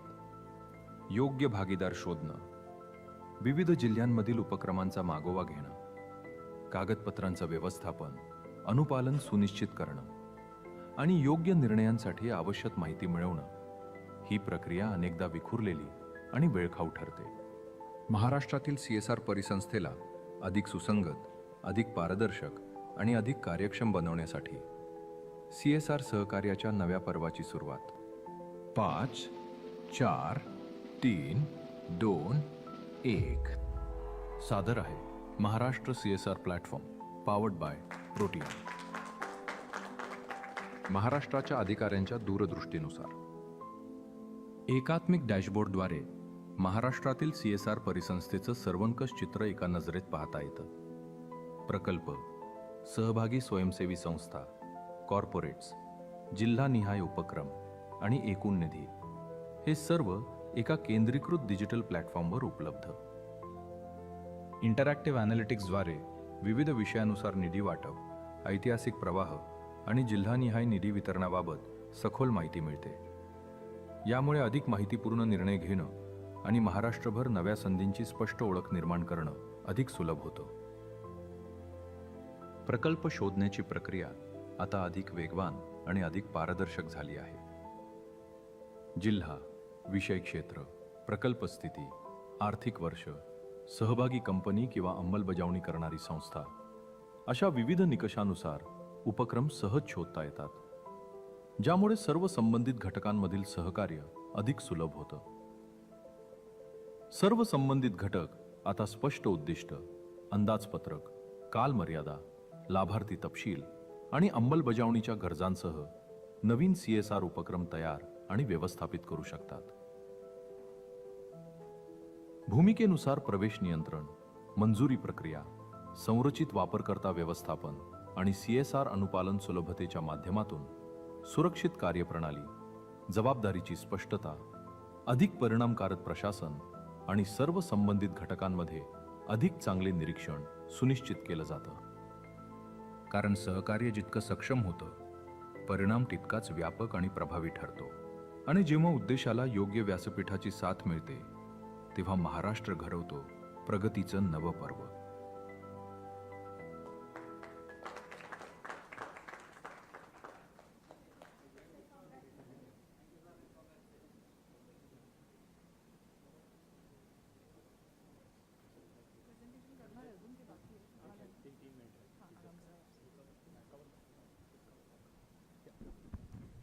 Thank you, sir, for that great launch of the platform. Today, we have seen a lot of our leaders spoke about different challenges which are there in the CSR industry, right? So what this platform does essentially is it's a one-stop platform for all stakeholders who are there in the ecosystem. Think of it like this. There are corporates, there are NGOs, there are vendors, there are impact assessment agencies, and everyone has got a different challenge as part of the CSR ecosystem. And this platform does solve for that exactly. And how is what we will cover as part of the next slide. So, yeah, like a lot of people, a lot of leaders were talking about different challenges. If you look at the challenges, distribution of CSR funds. A lot of funds are going in some key thematic areas, not across all the 12 thematic areas, right? It's spent in education, it's spent in health, but the other thematic areas don't get a funding that they deserve or funding that they need. Or similarly, if you talk about discoverability of NGOs, for example, there is an NGO in Kerala which is doing a great job, but that NGO is not discoverable to the corporates or to the entities or to the government departments which are based out of Bombay, right? How do you make that discoverability happen? Or there's a lot of documentation which is part of the CSR process. Again, that's a painful process to manage. Similarly, different types of compliances which are managed as part of the platform, that's again a challenge. Or how do I get all of these stakeholders onto one platform? So in order to address all of these challenges, this platform, which is the Maharashtra CSR platform, powered by Protean, that is what kind of caters to all of it. And this kind of gives a snapshot of what it does. Yeah, so if you look at various stakeholders, there are corporates, there are philanthropists on one side, on the donor side, and on the other side you've got NGOs, you've got suppliers, and there are various government departments. Now, this platform brings together all of these stakeholders onto the platform, and it solves for, let's say, the discovery problem, discovering the right NGO across different parts of India. And then once the discovery happens, the whole RFP process, which is the project management process. How do you manage RFPs at such a scale, right? Again, that is done as part of the platform. And RFP shortlisting, selecting the right NGO, due diligence of the right NGO. You may work with a certain NGO, but how do you know that the NGO that you're working with is a valid due diligence done and all of that, right? So it solves for the due diligence, it solves for discovery, and then it also solves for project management, managing the milestones, managing the activities, monitoring all of those milestones. If the funds are being deployed correctly, if the funds are being utilized correctly, if the impact is being seen of the funds which are utilized or which are deployed, right? So this is essentially a platform which takes care of all of those. And one of the key components obviously is the dashboard. because a lot of it also involves transparency. How do we monitor where the funds are going? How are the funds being deployed, etc. And that's, so this platform enables a lot of dashboards, a lot of reports for different hierarchies, different departments, village level, state levels, etc. Right? That's what the platform is about, and that's the platform that we have launched today. Thank you. Looking forward to collaborate with each and every one of you.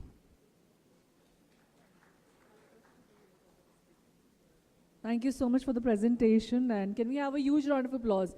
I'll request both of you to please join us at the center stage.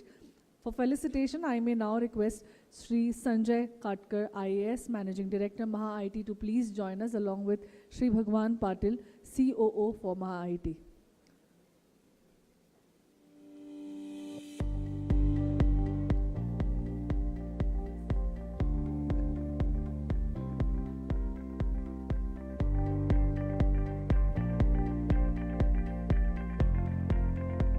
Can we have a handheld mic, please? Well, ladies and gentlemen, let's have a huge round of applause for the entire Protein team.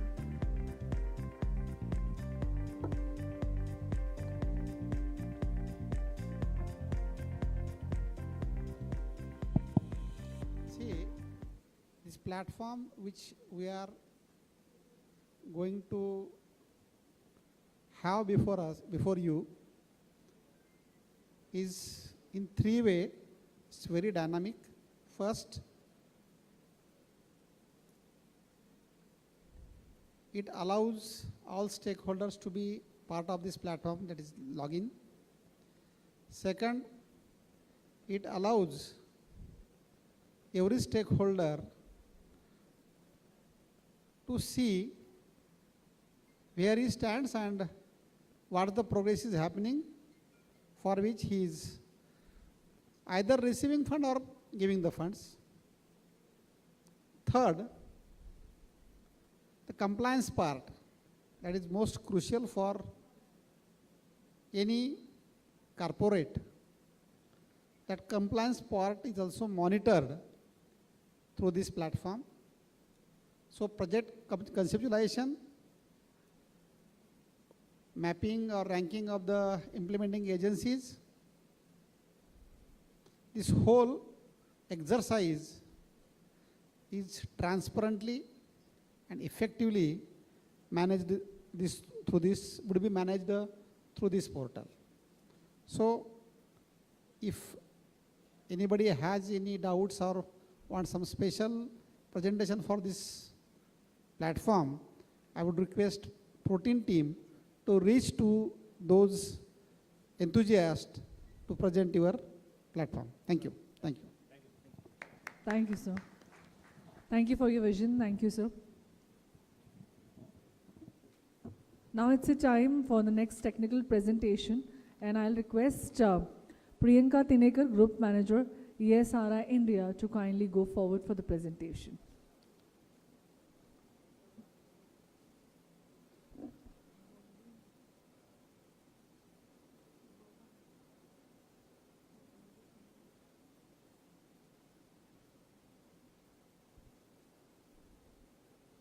Hello. Hello. Hello. Hello. Yeah. Namaskar and a very good afternoon to all of you. My name is Priyanka. I am from ESRI India Technologies Private Limited. And before I begin my session today, I would like to thank all the government departments, urban local bodies of Maharashtra and partner organizations for leveraging the ESRI's ArcGIS platform for using it to the fullest potential in driving the smarter governance, efficient planning, and better citizen services through the power of GIS. Now, today I'll be speaking about the importance of GIS and AI for efficient governance and citizen services. So to begin with, there are some national initiatives that have been taken up. So GIS has evolved eventually as a support tool and a core decision-making platform for governments.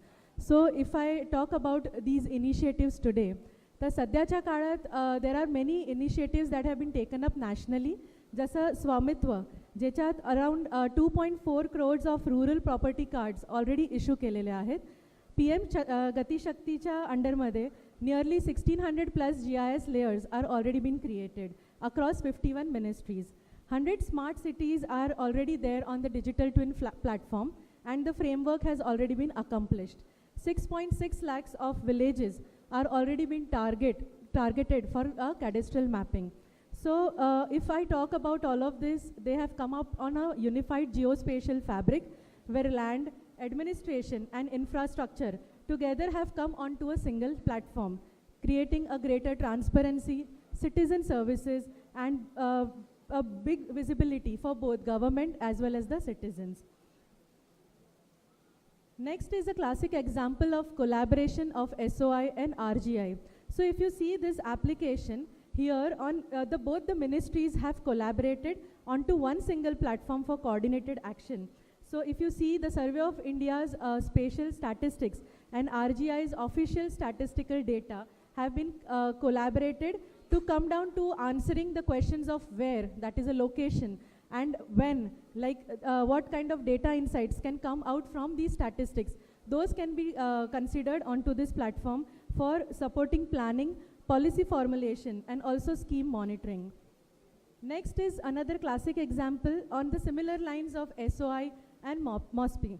So MOPSI has actually, so both of them together have utilized the geospatial base maps, and the national industrial classification has been done, wherein the data which was running in silos till now for creating different reports have been combined together onto one platform.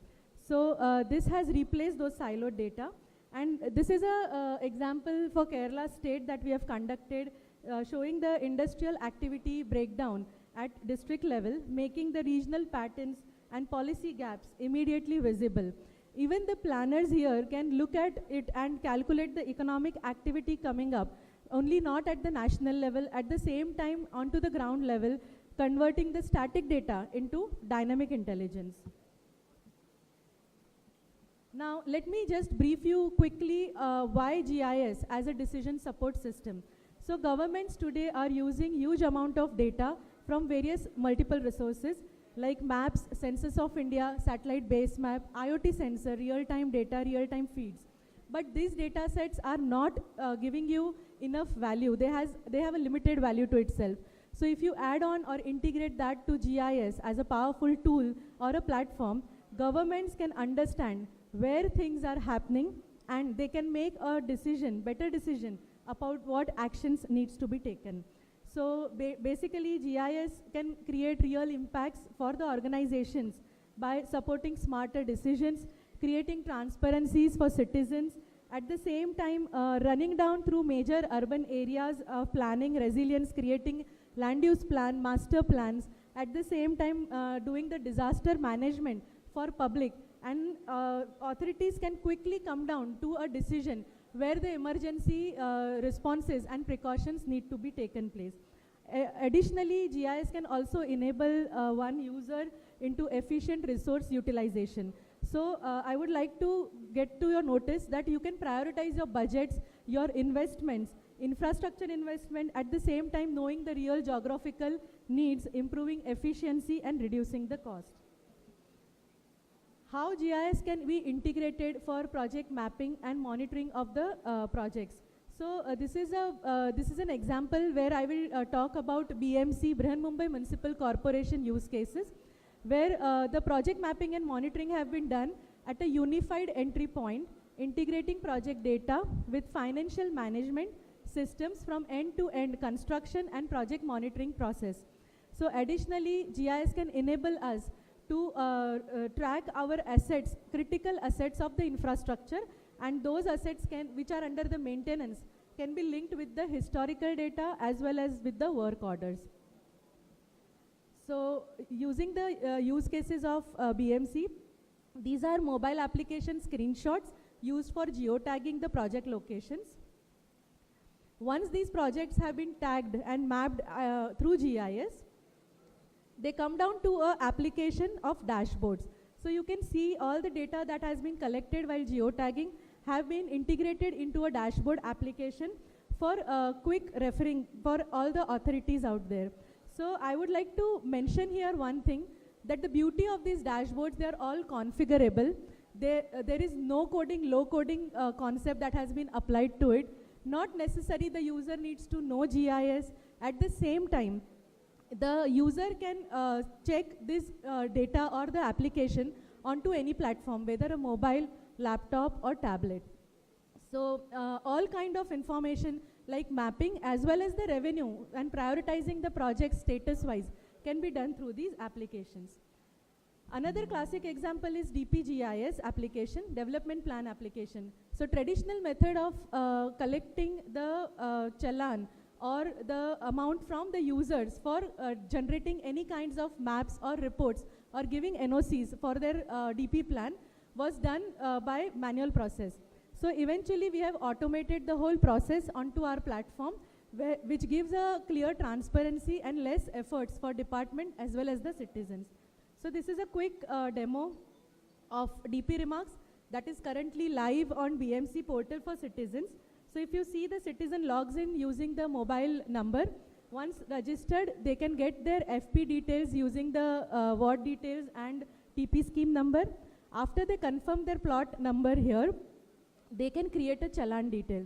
So you can see the challan has been created and has been integrated with the payment gateway option, which citizens can apply and finally download their reports. This is another classic demo of use case of mobile application for citizens having a management and redressal of grievance. We call it as MARG application. So here basically it's a citizen application where citizens can track civic complaints, apply and register for a complaint through a centralized digital platform. Integrated with GIS capabilities and ArcGIS platform, the application allows location-based complaint mapping, real-time status, and faster resolution issued related to roads, waste management, water supplies, etc. This is another use case of dashboard wherein pothole grievances have been monitored for BMC area. So the user can easily again register into it. The mobile application you saw, the data gets onto the dashboard and the further analysis can be taken up quickly onto this dashboard. This dashboard enables municipal authorities to monitor complaint, location, track resolution status, analyze ward trends, and measure citizen satisfaction through an interactive GIS-based interface. Integrated with so many mobile applications and WhatsApp, the system improves the response efficiency, transparency, and support data-driven decision-making. Now, in addition to GIS as a platform, I would also like to bring on a new capability, which is out-of-box capability, AI capability on ArcGIS platform. So AI can be classified into two things, that is GeoAI and AI assistance. So GeoAI is somewhere we are integrating or incorporating AI algorithms to automate the data extraction at scale. And AI assistance, they helps in improving your experience in ArcGIS to boost the productivity and efficiency of the user. So this is an end-to-end GeoAI system solution which will show you a complete workflow from data access and preparation to model training, deployment, and large-scale inferences. The platform supports both, as I mentioned, codeless and code-first experiences, enabling the analysts, developers, and enterprises to build AI-driven geospatial solutions easily. This is a slide that will give you a brief idea about how the AI is impacting. AI capability is helping the government or the other organizations using the text-to-location tool, which is one of another capability. I will not take much time, just 2 more minutes. So these dashboards or these applications in GeoAI can be created using multilingual complaints. So from text to creating the features or getting onto the output, these kinds of applications can be created using GeoAI capability. So lastly, I would like to summarize that GIS is no longer just a mapping tool. It has become a strategic platform for digital governance, at the same time integrating location intelligence into everyday's operations. Thank you. Additionally, I would request, if you want, you can please take a note of the contact details of my sales colleagues And you can coordinate with them in case of queries or further future collaboration. Thank you so much. Thank you for your time. Thank you, ma'am, for a very insightful session. I'll request you to please be on stage. Can we have a huge round of applause, everyone? Well, ladies and gentlemen, I'll request Dr. Ravi Gupta along with Shri Bhagwan Patil to please join us on stage for felicitation. I'll request Shri Bhagwan Patil to also please join us on the stage. Also, I'll request both of you to please join us along with Rose from Let's Techno Media.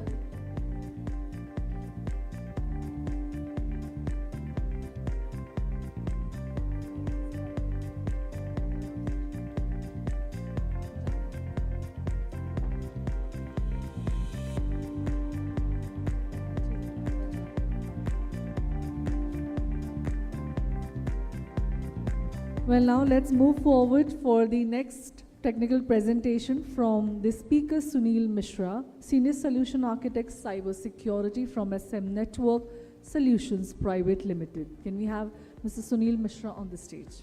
Can we have a huge round of applause, ladies and gentlemen, and welcome him.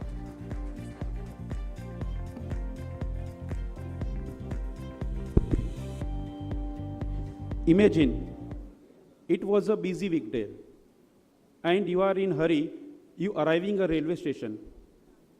And what you found? You found that all the display informations are frozen. Ticket counters are not working. And all the vending machines are also down. What happened if this kind of situation will arise? This is exactly happened in one of the country where their mission critical infrastructures are compromised by a massive ransomware attack. And this is exactly looks like today's cybersecurity trends, which is unpredictable, which is unforgiving, and trust me, it is interconnected to each other. Good afternoon. In fact, it's a good evening. Good evening, all the respected ministers, officers, leadership teams, distinguished guests, and my industry colleagues. First of all, I would like to thank Maharashtra government for giving SM Networks and Solution Private Limited an opportunity to be part of this prestigious event. Today, I am going to talk about cybersecurity threat landscapes and how we can able to build secure digital governance for the future. First, let me start with an introduction.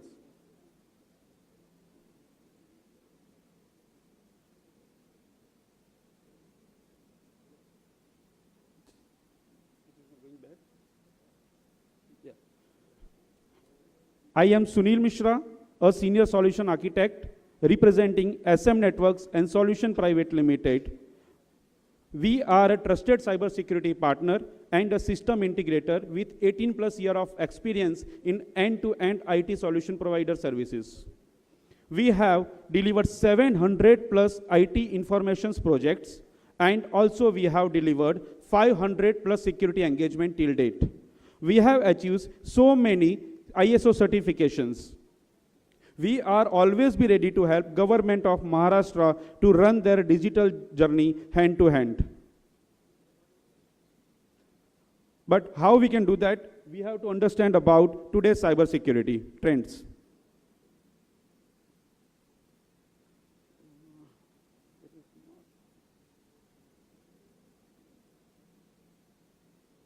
Excuse me. Yeah. So Maharashtra government has made tremendous progress in digital transformation over the last decades. Initiatives like Digital India, launched in 2015 by Government of India, and Maharashtra government has adopted it highly. They have developed so many processes. They have built so many applications to provide faster services, transparency, and safe and secure digital informations to their digital experience to their citizens.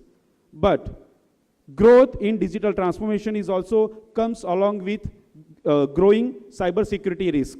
So how we can able to address it?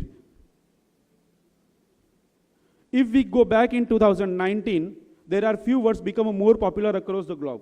It was a coronavirus, COVID-19, and pandemic. It was a health pandemic for across the globe, but the people who are in IT, it was a cybersecurity pandemic for them. Its effects dramatically change the way we work. the accelerate pace in digital transformations, remote access infrastructures, and the cloud adoptions. It is highly gotten the attention by the cyber criminal. And trust me, it is only a matter of time until the largest cyber security attack will just display on your screen. So, how can we fix it?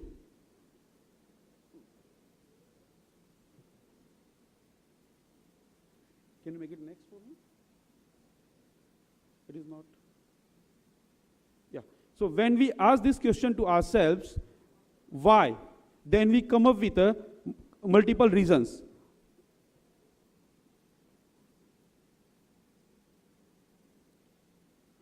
One of them is called detection mentality. We heard here from lots of people around us about data collections and data analysis. When we talk about data collection and data analysis, it will be an important process, but it will not work without block the attacks. In physical world, we collect the data, we analyze it, and we send our policemen or armies behind the bad guys. But in digital world, we have a zero time. Also, we have to understand about security architecture versus modern threat landscape. This is very important slides. In early 90s, attackers were focused on individual machines. Then people were adopted internet and attackers were shifted their focus from endpoint to network layer. They start to attack on a network layer. And time by time, technologies are evolved and attackers are also changed their methodology. They are moving from endpoint to network, network to applications, applications to payload level, and after that they will start to attack at a multi-vector level at a time. And after that, nowadays they are talking about AI-driven based risk. But I have discussed so many CIOs, CTOs in the industries, and what I found that still many industries are sitting somewhere in between generation 3 and generation 4. Excuse me.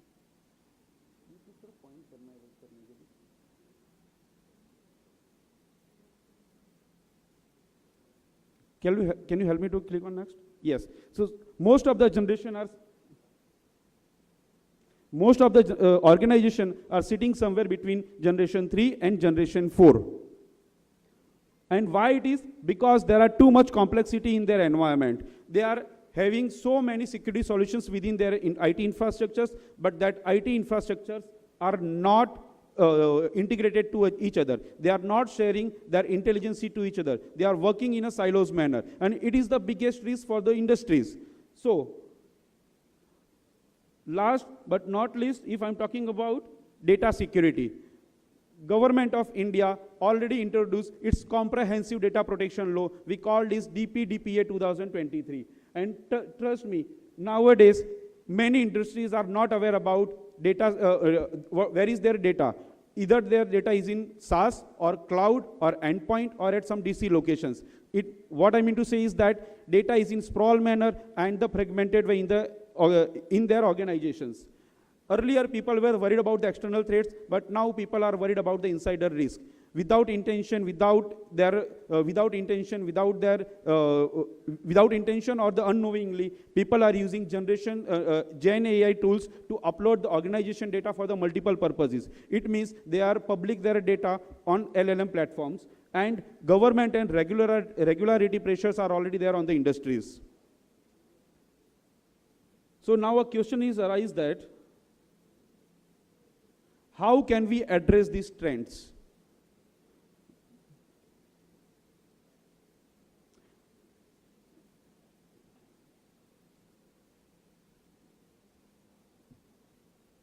So we have to take a strategic approach towards the modern cyber security.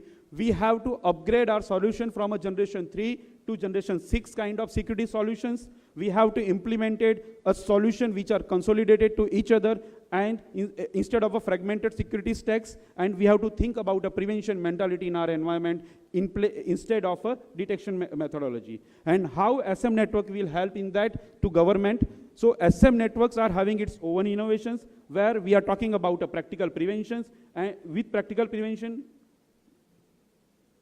With practical prevention, we reduce the attack surfaces, we simplify the security operations, and not at the cost of slowing down the applications or the IT operations.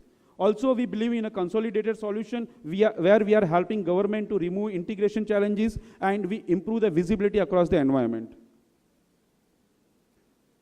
We are always, with skilled expertise, with skilled, certified and expert team, we are helping government to prevent their every layer, doesn't matter it's a network, endpoint, mobile and cloud. But nowadays people are talking about AI-based risk, so people are talking about AI innovations. But SM Network is always talking about AI innovations with governance. People are talking about AI for security, but SM Network is talking about security for AI, which is creator differentiators. And people are talking about IT infrastructure, how can we secure it? But trust me, we are the one who talk since a long back about operational technology to secure, to prevent mission critical infrastructure of the country. And if I would like to summarize it, so मैं कई देर से सुन रहा हूँ कि time खत्म हो रहा है and a buzzer is rang.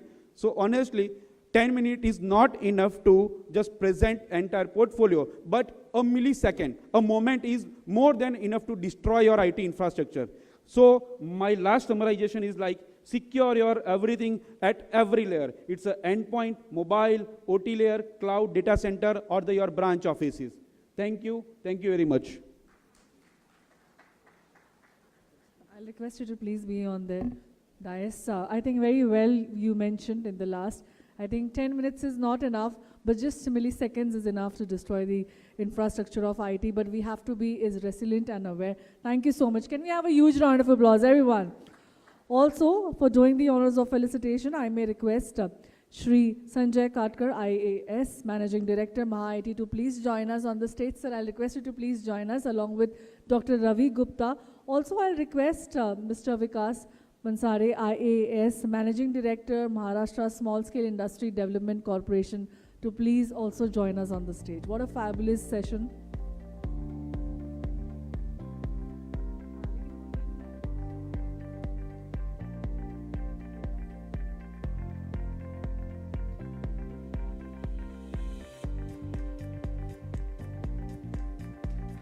A huge round of applause, everyone.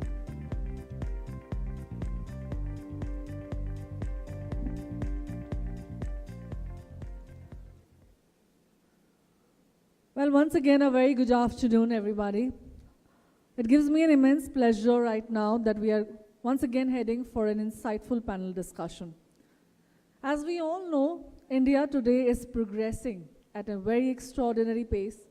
We are witnessing rapid digital transformation, world-class infrastructure, growing innovation, and global economic recognition. Yet alongside this growth, there are districts across the country that have historically remained undeserved. Well, regions that despite having immense potential continue to struggle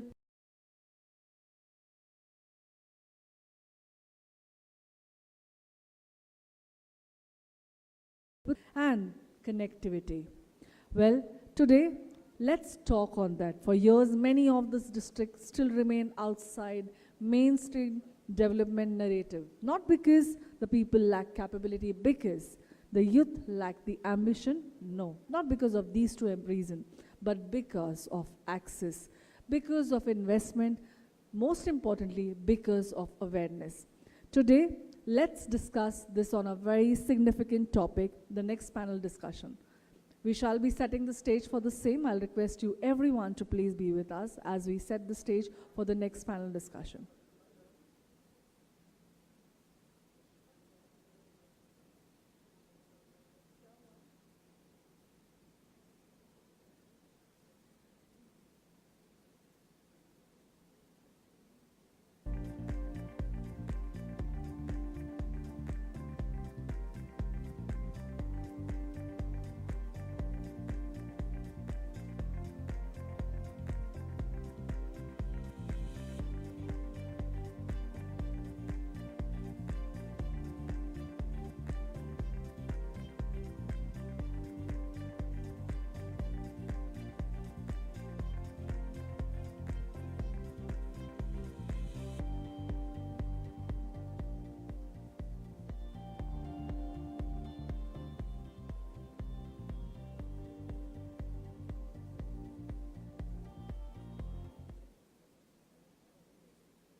Well, as we all mentioned, the challenges these sectors have, however, every challenge also carries the opportunities for transformation.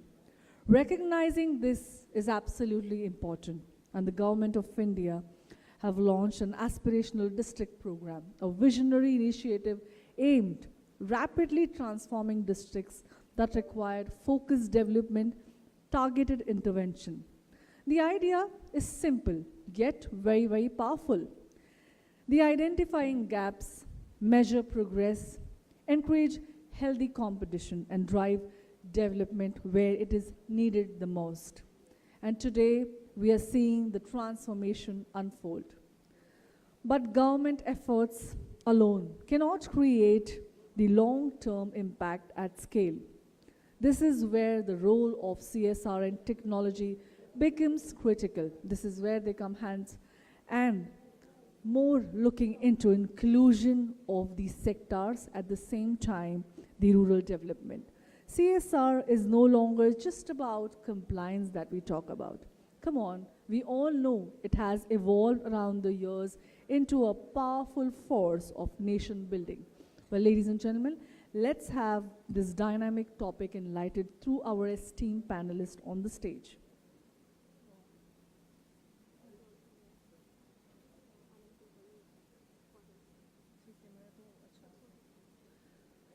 One by one, I'd like to call our esteemed panelists.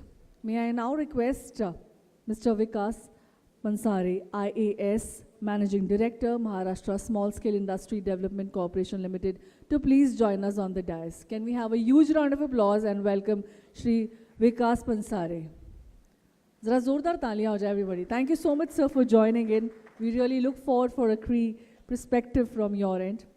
Next, joining us is Mr. Rajendra Pathak, Founder and Managing Trustee, Child Help Foundation, CHF. Can we have a huge round of applause and welcome him on stage? I may now call upon Anand Kulkarni, CTO and Program Design Lead, Youth Dreamers Foundation. Can we have a huge round of applause and welcome Mr. Kulkarni on the stage? Joining the esteemed panelist Subodh Kumar Singh, Head CSR, Adani Foundation. Can we have Subodh Kumar Singh as well on the stage? Thank you, sir, for joining in. Joining the panel is Meghna N. Srimali, Partner, EY. Can we have a huge round of applause and welcome Meghna on the stage, please? Along with Pawan Guntupalli, Co-Founder, Rapido. Also moderating this dynamic panel is Shri Bhagwan Patil. May I now request Shri Bhagwan Patil, COO, Maha IT, to please join us on stage.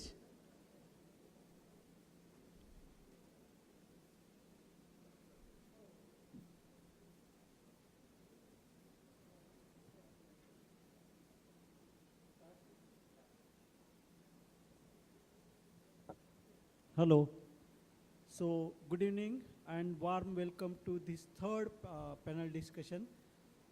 We are having very powerful discussions and we are getting a lot of new ideas from the panelists. So, third panel discussion is about aspirational districts. As you know, we have aspirational districts across India and a lot of activities are undertaken in aspirational districts. So, we have very senior officer, Vikas Pansareji, very, very dynamic and managing director of Maharashtra Small Scale Industries Corporation, and he's making many, many changes in his organization. So my first questions to Sir, Vikas sir, is how can AI-driven data analytics help Maharashtra identify development priorities and direct CSR investment towards districts and sectors that need greatest intervention, and particularly these small scale industries, how it can help? Yes, sir. Good morning, good afternoon to you all. I am Vikas Pansare, MD, MSSIDC. Right now, the MSSIDC is a nodal agency for raising and accelerating MSME performance, the World Bank-led project. Now in Maharashtra, we see that we are leading in the MSME registration. The MSME is a backbone of our economy. Largely 40% of the GDP is contributed by MSMEs, and nearly 45% of the export of India is contributed by MSME. So in all the overall distribution of this MSME registration and contribution in exports, if you see, the district-wise distribution is not uniform, and there are only 4 or 5 districts that are heading towards the progress of MSMEs in Maharashtra. So the other aspirational districts which are lagging behind in the growth scenario of the country, the MSME and the new technology, the AI, can use, we can use that technology, and we can distribute all the government efforts and CSR funds to uniformly progress the MSMEs all over the state. So the technology can, I think, be very helpful in contributing to the uniform progress of the state. Thank you, sir. Thanks a lot for insightful inputs. Now, my second question is to Rajendra Pathakji, who is founder and managing trustee of Child Help Foundation, doing great work. We have signed MOU also in morning, as you are aware. So my question to sir is, what role can e-governance and digital monitoring platforms play in ensuring transparency, accountability, and real-time tracking of CSR-funded projects in aspirational districts particularly? Over to you, sir.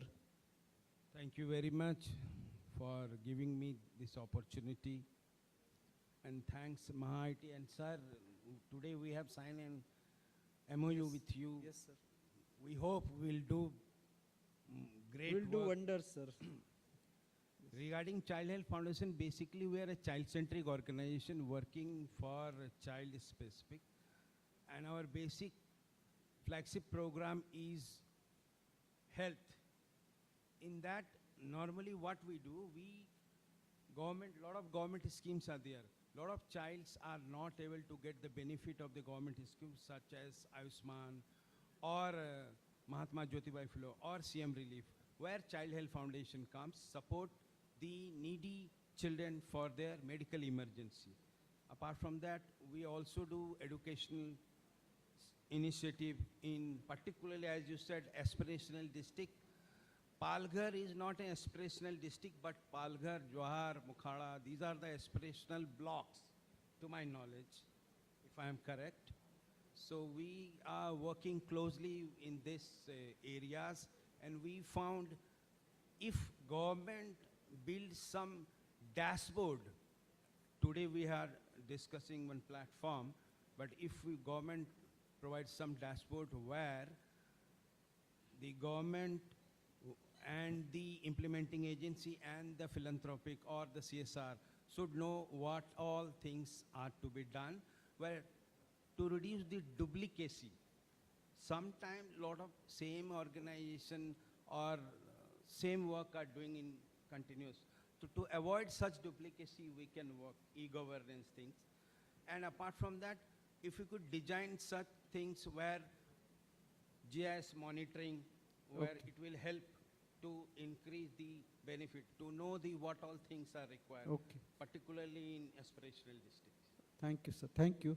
Thanks for insightful inputs. So my next question is to Anand Kulkarni ji, who is CTO and Program Design Lead, Youth Dreamers Foundation.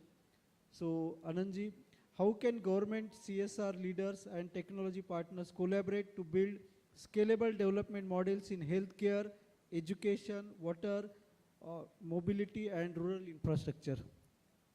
Over to you.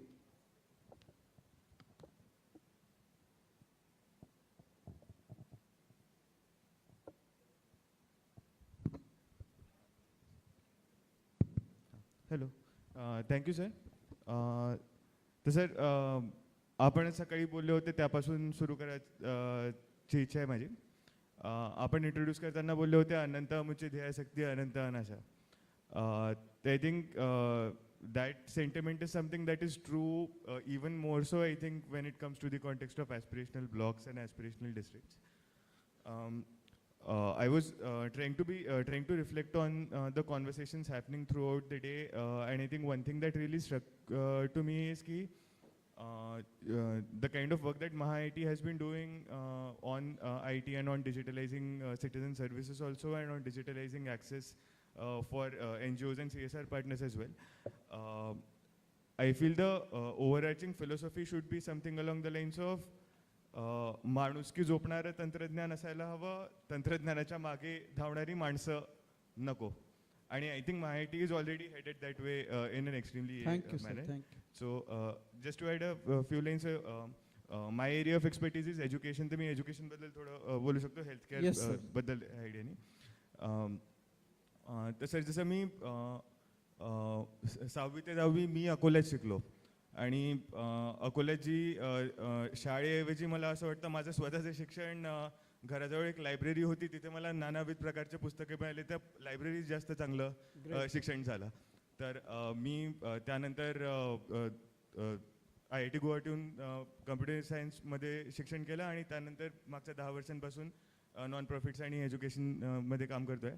Great. तर मी हेच observe केलं आहे की जे आपण मुलांबरोबर काम करताना जर करता करता शिकणं आणि चुका करता करता शिकणं वाले जे सेंटिमेंट्स असतात ते जर जोपासून ठेवले, तर मग टेक्नॉलॉजी असो, ॲस्पिरेशनल डिस्ट्रिक्ट्स असो, बाकी गोष्टी त्या अजून आपल्या आपल्या अनुषंगाने येऊन जातील.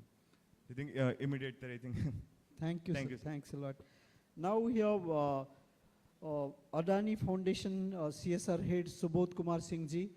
Adani Foundation is doing a lot of work actually in India. So my question to sir is, what are the major challenges in deploying emerging technology in aspirational districts, including connectivity gaps, digital literacy and institutional capacity, and how can these barriers be overcome? Over to you, sir. Thank you, sir, for giving me the opportunity to speak in this forum. Actually, our style of working in the aspirational district is in a very different and sustainable way. Actually, we try to find out the core issue of the district, and we aligned ourselves with the national vision that how our effort should align with the national vision. Just I want to give 2 examples here. One is one of the works has been conducted in the Jharkhand in Godda. So there the education scenario was very bad, and out of 24 districts in Jharkhand, the Godda was standing at 23rd position. It was an aspirational district. So with the district administration and the state government, we worked there, and we could, in a effort of 3-4 years, we could able to take that district at 5th position as far as the 10th and 12th result is concerned. So in the same way, what we have done, that we did a MOU with the BMC in Mumbai, and you will be surprised to note that there is a scheme called Nipun Bharat of Government of India, and that has the survey, National Assessment Survey, has been conducted in every 3 years. So we have done the MOU with BMC, and we are working with all 947 schools of BMC for the foundational numeracy and literacy. The Mumbai suburban district stands at 35th position out of 36 districts. So this is the scenario of education. And so what we have committed to the BMC, that we will take this district, suburban district, in a single digit.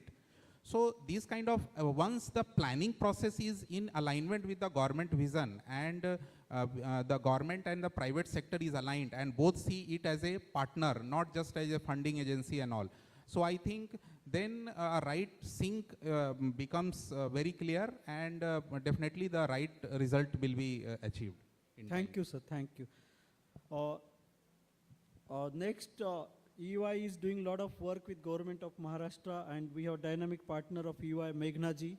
So my question to Meghna ji is, what role can CSR organizations, civic institutions and technology partners play in strengthening district governance and last mile delivery? EY is already playing larger role, so please.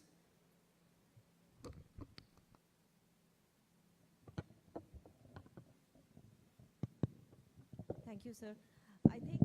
I think that's a wonderful question, especially, and I'm really glad that I got to hear from all the esteemed panelists here, and then I'm able to kind of formulate my answer to your question. When you said what's the role of CSR agency, I see it, at least we and EY, the kind of projects that we do, I see it more as a tripartite arrangement, wherein the government brings the convergence and the connectivity, the access. CSR providers kind of really bring the innovation, the flexibility with the funding that they are providing, and technology partners provide the last mile connectivity and the digital backbone. But if I may add here, I don't think it's a funding problem. We really feel, based on our experience of working in various districts and aspirational blocks, etc., it's more of a targeting problem. 80% of district outcomes which are not met, for example, what Sir from Adani Foundation just said, districts lag behind in the rankings, education ranking, health rankings. That is a targeting problem. AI, if we can use AI, that can actually integrate multiple data sets. For example, Mission Antyodaya, for example, National Family and Health Survey. And based on that, we can do, even if you were to just take the district of Nagpur. Nagpur district itself has 80 to 100 reservoirs, with only 10% availability and utilization. And Nagpur, in terms of fisheries, is a deficit market. So one is a marketing issue. So most of its demand is actually met by neighboring states, such as Telangana. So GSDP, Telangana ka increase ho raha hai, MP ka increase ho raha hai, Nagpur ka nahi increase, whereas we have reservoirs. So if CSR foundations could come together, we are experimenting with, in the Pashimni block of Nagpur, we are experimenting with putting up cage culture. And if that can be scaled with AI initiatives and CSR, this we are doing under the Mahastride project in Mitra, we can easily look at a potential of 1,000 to 5,000 people getting livelihoods. Wow, great. So if we are only able to target based on different data sources, we can, so it's not really a funding problem, it's a targeting problem is what I think this tripartite arrangement can address. Thanks. So Rapido is emerging very fast in India in near future, I'm sure. So I will ask futuristic question to Devi. Looking ahead 5 years, what would a fully connected, tech-enabled aspirational district ecosystem look like in Maharashtra? And what immediate actions are needed to accelerate that transformation? Since you are a very, very hard, I would say, growing organization, so these questions to you, please.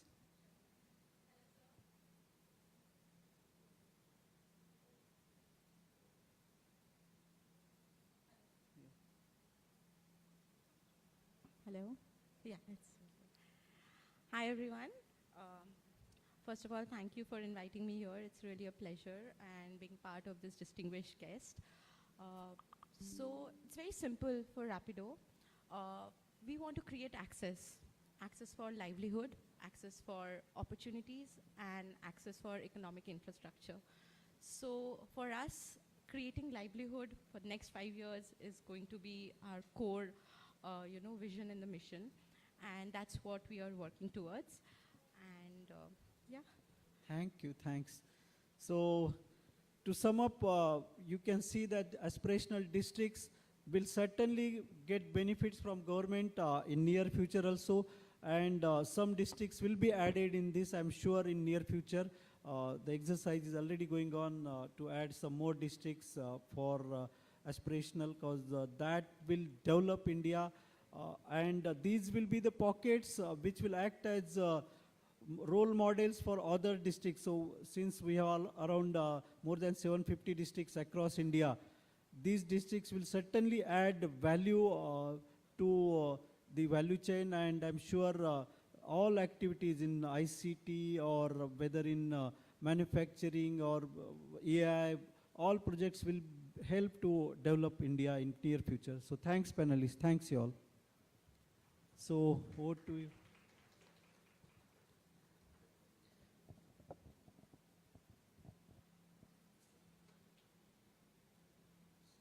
So this was wonderful session, and yeah, Raviji.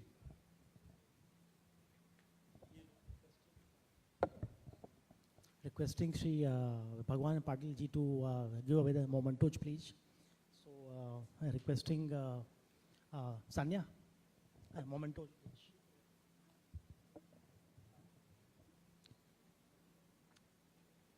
Mementos.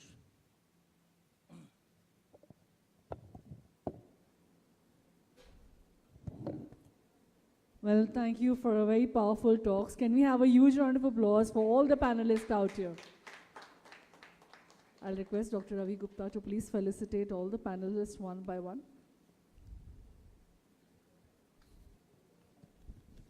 I may now request Shri Vikas Pansare, IAS, Managing Director, Maharashtra Small Scale Industry Development Corporation Limited, to please join us on center stage. Can we have a huge round of applause, everyone? May I now request Rajendra Pathak, Founder and Managing Trustee, Child Help Foundation, to please accept the memento from us.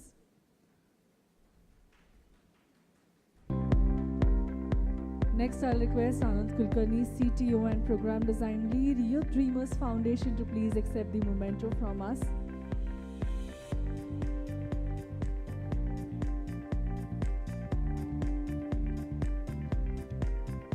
I may now call upon Subodh Kumar Singh, Head CSR, Adani Foundation, to please accept the memento.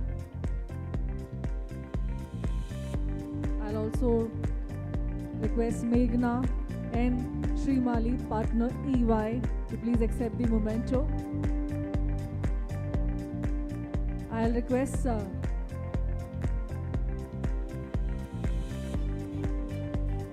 Ms. Debelina Ghosh, Associate Director, PR and Communication, to please accept the memento. Fabulous insights from all the key leaders out here. I'll request everyone for a group picture with the mementos. I'll request everyone. Debelina, can we have you on the stage for a group picture, please? Can we all have your head at the center stage? Ladies and gentlemen, can we have a huge round of applause for a fabulous panel discussion?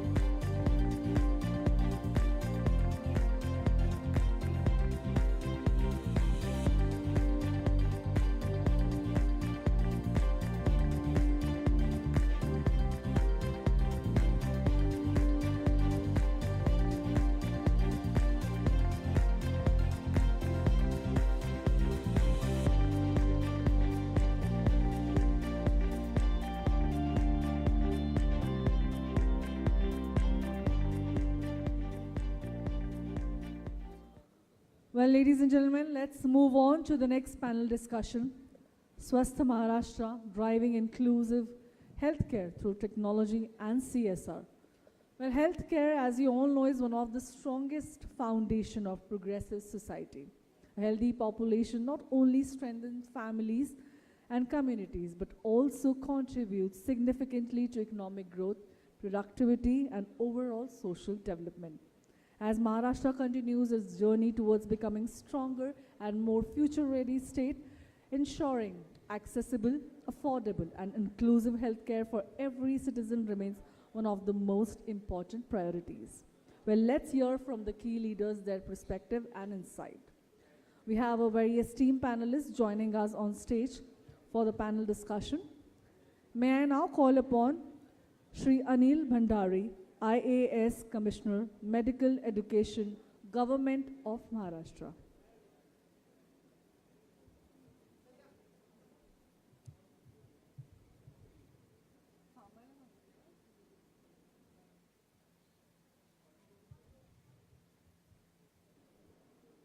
May I now call upon Rameshwar Nayak, Head CM Relief Fund and Charity Hospital Cell, to please join us on stage.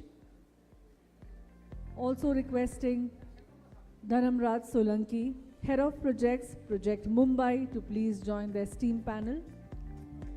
May I call upon Dr. Sonam Kapse, founder, India Millets Co. and AI Ally, to join us on the stage. Joining the dynamic panel is Prerana Langa, Chief Executive Officer, Aga Khan Habitat. Can we have you on the stage as well? Joining the panel is Alpani Deshmukh, Vice President, Mahir Badushia Sanstha. Joining us is Dr. Ashish Jain, Head Health and Nutrition, JSW Foundation. And moderating this phenomenal panel is Dr. Ravi Gupta, Founder, Chief Executive Officer and Editor-in-Chief, ELETS Technomedia.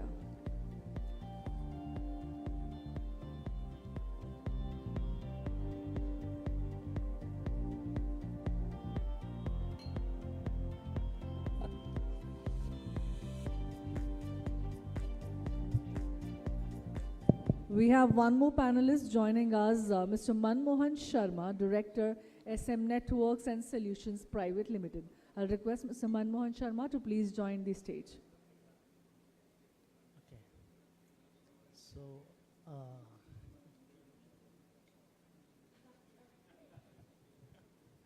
So, welcome to everyone in this last session. So I was just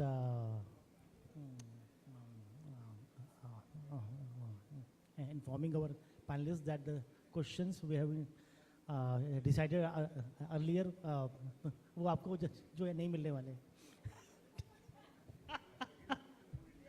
Yeah. So idea is to make it more interactive. So first of all, I will request each of the panelists to speak about yourself and your organization briefly, and what is the important initiative you are doing, because most of the people are not aware actually.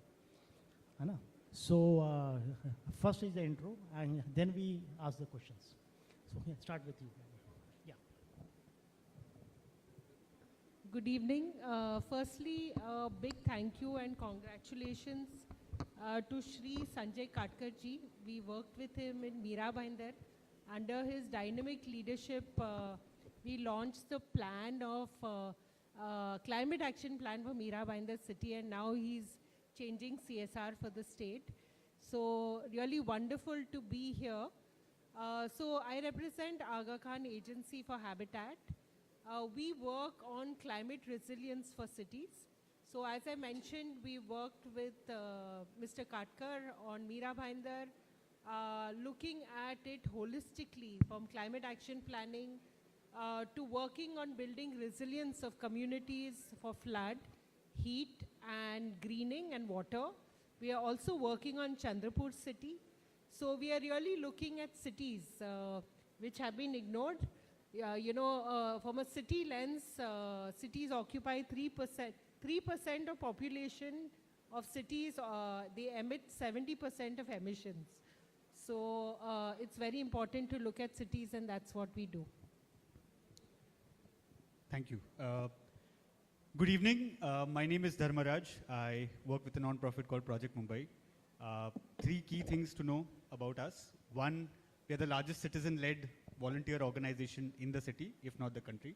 We engage lakhs of citizens across 3 broad cause areas. One is environment and sustainability, mental health, and disability and inclusion.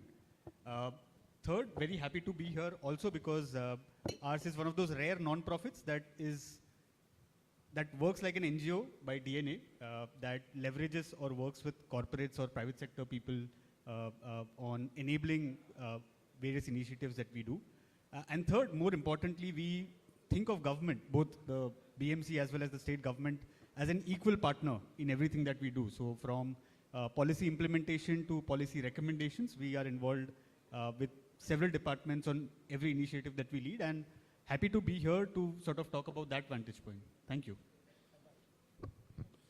Good evening, मेरा नाम रामेश्वर नाइक है. मैं वैसे DGPR live चल रहा है तो हिंदी में बोलना ही होगा कि महाराष्ट्र में लाइव चल रहा है. मैं मुख्यमंत्री सहायता कोष जो महाराष्ट्र में अभी यहाँ पे शुरू किया माननीय देवेंद्र जी के विजन से, और पहली बार जो चैरिटेबल हॉस्पिटल्स है इंडिया में पहली बार ऐसा हुआ है कि जितने भी चैरिटेबल हॉस्पिटल्स महाराष्ट्र में जो गवर्नमेंट की लैंड एंड फैसिलिटेट होते हैं उस हॉस्पिटल का 20% बेड रिजर्व होता है, उसके लिए डेडिकेटेड सेल और उसको डिजिटल करके पूरे पेशेंट मरीजों के लिए और हॉस्पिटल के लिए जो IPF होता है उसको डेडिकेटेड यूज़ करना, इसी का दायित्व मेरे पास है।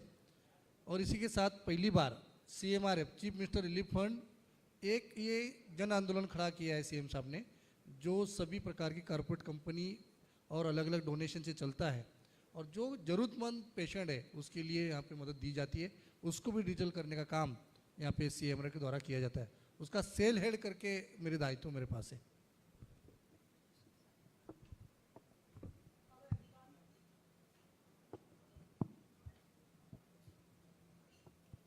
Hello everyone, a very good evening. I'm a cancer genetics specialist who has traded her career for social impact. You must have seen 30 young AI engineers roaming around today in the morning from AI Ally. That's one of my company. Coming from a medical background, I think precision is a part of my day-to-day life. And having said that, both my companies focus on social impact. But social impact, which is not based on gut feeling philanthropy, but algorithmic precision. When I talk about social impact, I talk about impact matrix. I talk about real, manageable, scalable, at the same time visible changes. I have been very, very insistent on focusing in rural, tier 2, tier 3, and tribal communities. We are teaching AI to various North Maharashtra locations. We have taken healthcare-related accessibility apps for the upcoming Kumbh Mela. And with 100+ engineers, we plan to scale to 200, 300+ engineers from rural aspects of India. I have always believed that healthcare is very personal. You know, how much ever advancements are there in technology, you would want to have your doctor come and put a hand on your back and say that, okay, everything will be all right.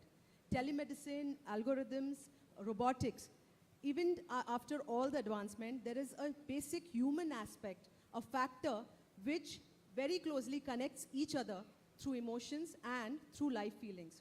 So when we are talking at a CSR conclave, I think both my companies being for-profit, I believe that philanthropy is changing its route. Everybody wants to see a visible impact. Everybody wants to measure scalable possibilities where rehabilitation is not just on paper, but in actual action. Thank you. Namaskar. माझं नाव अलापिनी Deshmukh. And today I represent Maher. Maher is a Marathi word which means mother's house. And here we are trying to create compassion by enriching the lives around. We are working with the SDG goal 3, 4, 5, and 13, which is related to wellness, education, and climate action.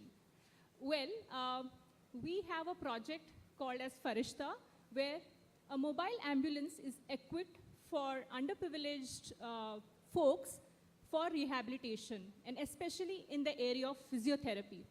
So I'm very glad to say that we have impacted 2,000+ lives without undergoing a surgery.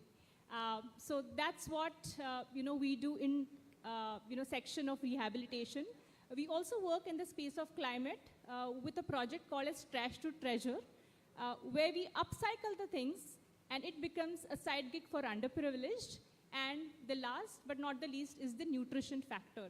So how do we cater into the entire holistic nutrition along with the advocacy of mental well-being? So these are the pillars that we work on, and I'm really proud today that I'm here representing Maher. And a big thank you to Maha IT for launching the CSR portal, because I think I represent 3 different castes. By education, I'm a computer engineer. I have done my master's in human resources, and now with the social impact sector, I think these 3 systems today got integrated. And today being 20th of May is also International Human Resource Day. And I think today we spoke about IT and couple of things, but I think human in the loop is the most critical when we drive any social impact. And I'm glad we are human, and let's stay to bring back the progress in the tech field as well. Thank you. Hi, good evening everyone. My name is Manmohan Sharma. I am representing SM Networks, a tech company, 18-year-old tech company.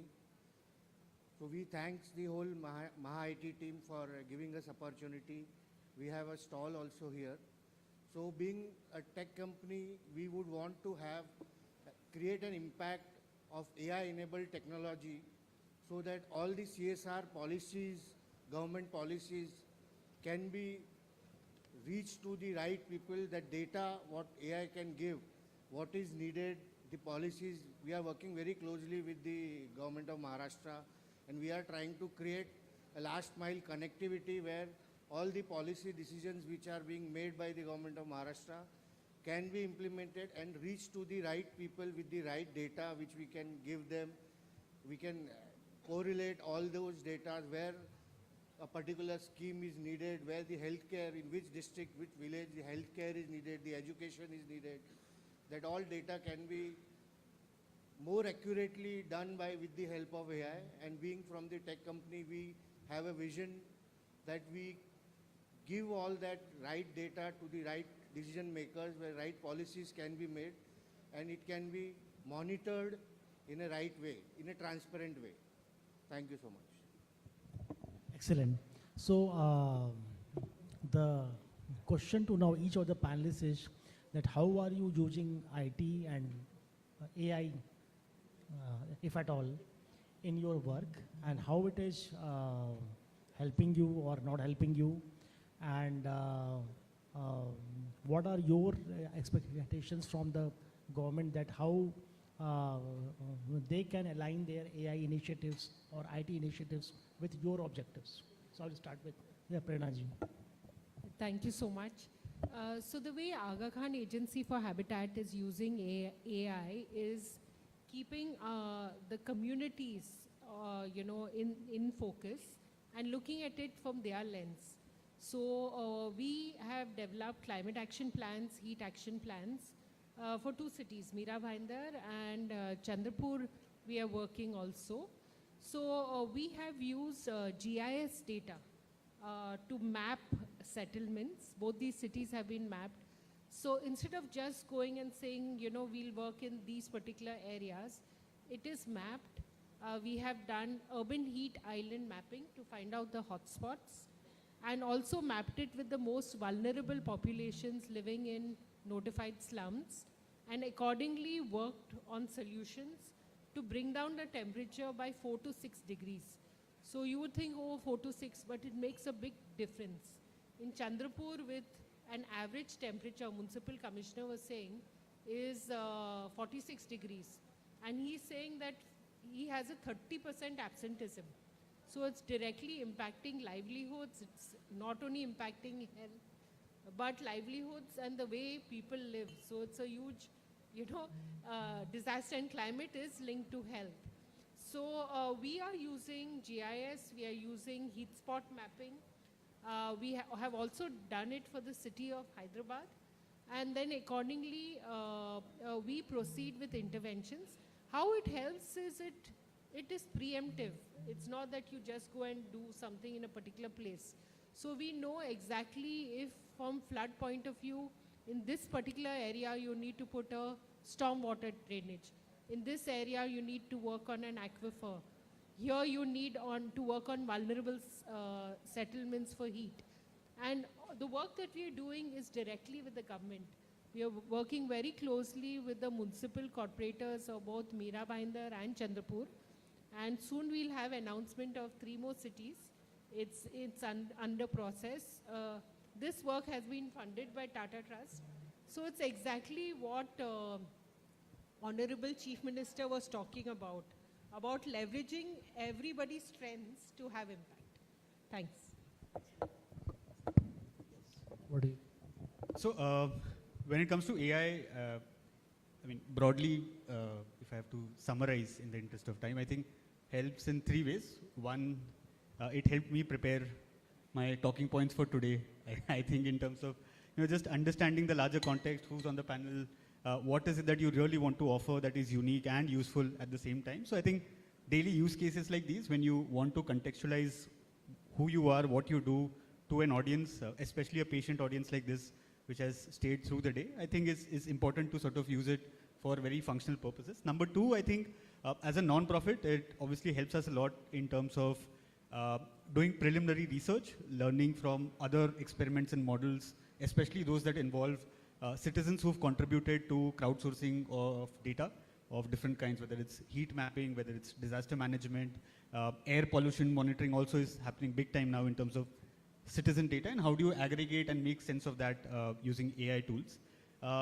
Related to that, we've just started experimenting with certain AI tools to understand how do we build monitoring models using AI, because AI at the end of the day is a lot of data and people on the other side making sense of the data. So trying to see how we can build models that essentially help us make sense of the work that we do using certain rudimentary models. And the third use case, I think, just doubling down on the earlier point that I made around citizen science. Citizen science, for some of you who may not know, is a stream where people, scientific institutions, educational or otherwise, train citizens to contribute to scientific development, whether it's crowdsourcing of data around migration of birds, to tree mapping, to heat mitigation, to air pollution levels. We keep hearing about AQI. There are monitors of different kinds, but there are also very cheap, accessible, citizen-friendly monitors that can be used, and the data at a city level, at an aggregated level, what does it say? And then what are the AI models or tools that we can use to translate what the citizens feel about each of these issues, and then more importantly, take it to the government so that they can use it for their policy purposes. So broadly, these three purposes. Fantastic, yes. सबसे तो पहले माननीय CM साहब ने तो आपने बताया कि शासन से क्या है, सीएमआरएफ भी खुद शासन के साथ जुड़ा हुआ है, और माननीय हमारे जो मुख्यमंत्री देवेंद्र जी के विजन से ये ट्रांसपेरेंसी कैसे आई, इसीलिए अलग अलग प्रकार के पोर्टल्स यहाँ पे हमने खड़े किए हैं। समाज में अलग अलग प्रकार की संस्थाएं, व्यक्ति, ऐसे अभी ये पैनल में सब बहुत सारे लोग हैं कि हेल्थ विषय में काम करते हैं, और इसी को लेकर महाराष्ट्र पहला स्टेट है कि जिनके पास एफसीआरए अकाउंट जो आने वाला देश से पहला महाराष्ट्र है, जिनके पास एफसीआरए भी है। और जो उपभोक्ता है, पहली बार ऐसे होता था कि सीएमआरएफ के लिए कोई एमएलए एमपी का लेटर लेकर और उसको बेनिफिट दिया जाता था। इसको बाजू रखकर माननीय सीएम साहब ने पहली बार ये पेपरलेस और फेसलेस ये स्कीम बनाई है, और इस स्कीम, ये योजना न बनते हुए ये जन आंदोलन में खड़ी होनी चाहिए। इसके लिए समाज में अलग अलग प्रकार की संस्था और व्यक्ति जो काम करते हैं उनको एक ही प्लेटफॉर्म पर लेकर आई है, और उनमें विश्वास अर्हता होनी चाहिए। डिफरेंट प्लेस पे अलग अलग संस्था और व्यक्ति काम करते हैं, इसीलिए हमने ट्राई पार्टी एग्रीमेंट कर एक पोर्टल लेकर आए जिसमें एनजीओ हो, सीएमआरएफ एंड जो अलग अलग प्रकार की संस्था, इनके साथ टाइप करके ये अलग अलग क्षेत्र में हम काम भी कर रहे हैं। इसके साथ अलग अलग प्रकार की एनजीओ और संस्था जो तालुका प्लेस, डिस्ट्रिक्ट प्लेस और स्टेट लेवल पे काम करते हैं उनको आइडेंटिफाई किया, और ये पोर्टल बनाया कि उनकी एक्टिविटी कैसे की जाए, इनके साथ एमओयू कैसे बनाया जाए। और बड़ी मात्रा में गवर्नमेंट, सीएमआरएफ, और पूरा सीएमआरएफ तो सीएम साहब रहे तो पूरा गवर्नमेंट ही आता है, गवर्नमेंट और जो अलग अलग प्रकार की संस्थाएं काम करती हैं उनको बड़ी मात्रा में समाज के वहाँ पर, जिसकी 4 या 5 प्रकार की मेडिकल विषय में काम करते हैं। जैसे कि कोई अवेयरनेस के लिए करता है कोई संस्था व्यक्ति, उसी के साथ कोई कैंप्स, मेडिकल कैंप्स के थ्रू करता है, या कोई अलग अलग प्रकार के जो साहित्य होते हैं कि कान का मशीन हो, चश्मा, आर्टिफिशियल लिम्स, ऐसी प्रकार के, और डायरेक्ट कोई फाइनेंशियल हेल्प करते हैं, ऐसे सभी को साथ लेकर ये भी हमने एक्टिविटी शुरू की है। और इसी को एक ऑनलाइन पोर्टल बनाकर पूरा डिजिटल किया हुआ है। माननीय जिला स्तर का हो संस्था तो माननीय कलेक्टर उसको एमओयू बनाता है, और स्टेट की हो तो हमारे यहाँ पे सीएमआरएफ के अंडर आता है। और बड़ी मात्रा में ये कि ये जन भागीदारी कैसी खड़ी हो, ये एक स्कीम बनते हुए समाज में अलग अलग घटक जो संस्था और व्यक्ति काम करते हैं उनकी विश्वासार्हता आने के लिए एक पोर्टल बनाया, उसमें एआई का वापर किया है। और जैसे कि एप्लीकेशन भी कि तीनों जगह पे उपभोक्ता, दाता और सीएमआरएफ तीनों जगह पे उसके डॉक्यूमेंट भी देख सकते हैं, और उसी के साथ पेशेंट क्या है या जो लाभार्थी है उसको भी पूरा आइडेंटिफाई यहाँ पे किया जाता है। उसका गोल्डन डाटा लेकर डीआईटी, आईटी के थ्रू पूरा गोल्डन डाटा बैकएंड में होता है, ताकि रियल में वो सच में लाभार्थी उस लाभ के लिए पात्र हो। ऐसे अलग अलग प्रकार की योजना बनाकर यहाँ पे किया है।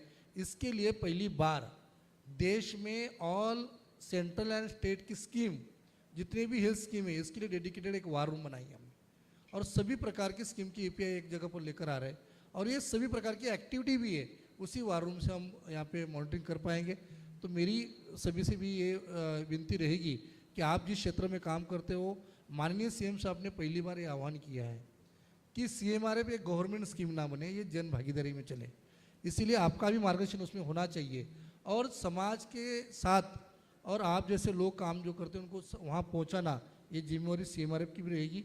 अलग अलग प्रकार के हम जैसे कि कम्युनिटी हेल्थ कैंप के थ्रू अलग अलग बस्तियों में जाकर एक कैंप किया जाता है, जहाँ पे ऑटोमेटिक वहाँ की NGO हो, वहाँ का जो सोशल वर्कर हो, जो कैंप जनरेट करता है, और उसके साथ ही ऑटोमेटिक वहाँ नियर बाय जो हॉस्पिटल होता है उसको एक्सेप्ट किया जाता है, उसका ब्लड टेस्ट, ECG, उसका आधार कार्ड हो, और उसका स्क्रीनिंग करके उसको बेसिक मेडिसिन देकर वो कहाँ पे पात्र है ये भी वहाँ पे दिखाया जाता है। तो बहुत प्रकार की संस्था व्यक्ति को इसमें इन्वॉल्व किया गया है। इसके साथ एक रुग्ण मित्र करके एक नंबर, टोल फ्री नंबर हम लेकर आ रहे हैं, जिसमें स्टेट और सेंट्रल इसकी जितने भी स्कीम है नियर बाय, जैसा जेज डायल जैसा उसका मॉड्यूल्स है, और उसको near by scheme wise, district wise, disease wise, और वो पात्र है क्या, ये सब उसमें जानकारी होगी। और ऐसे प्रकार के हॉस्पिटल भी हम उसमें इन्वॉल्व कर कर ये टोल फ्री नंबर लेकर आ रहे हैं।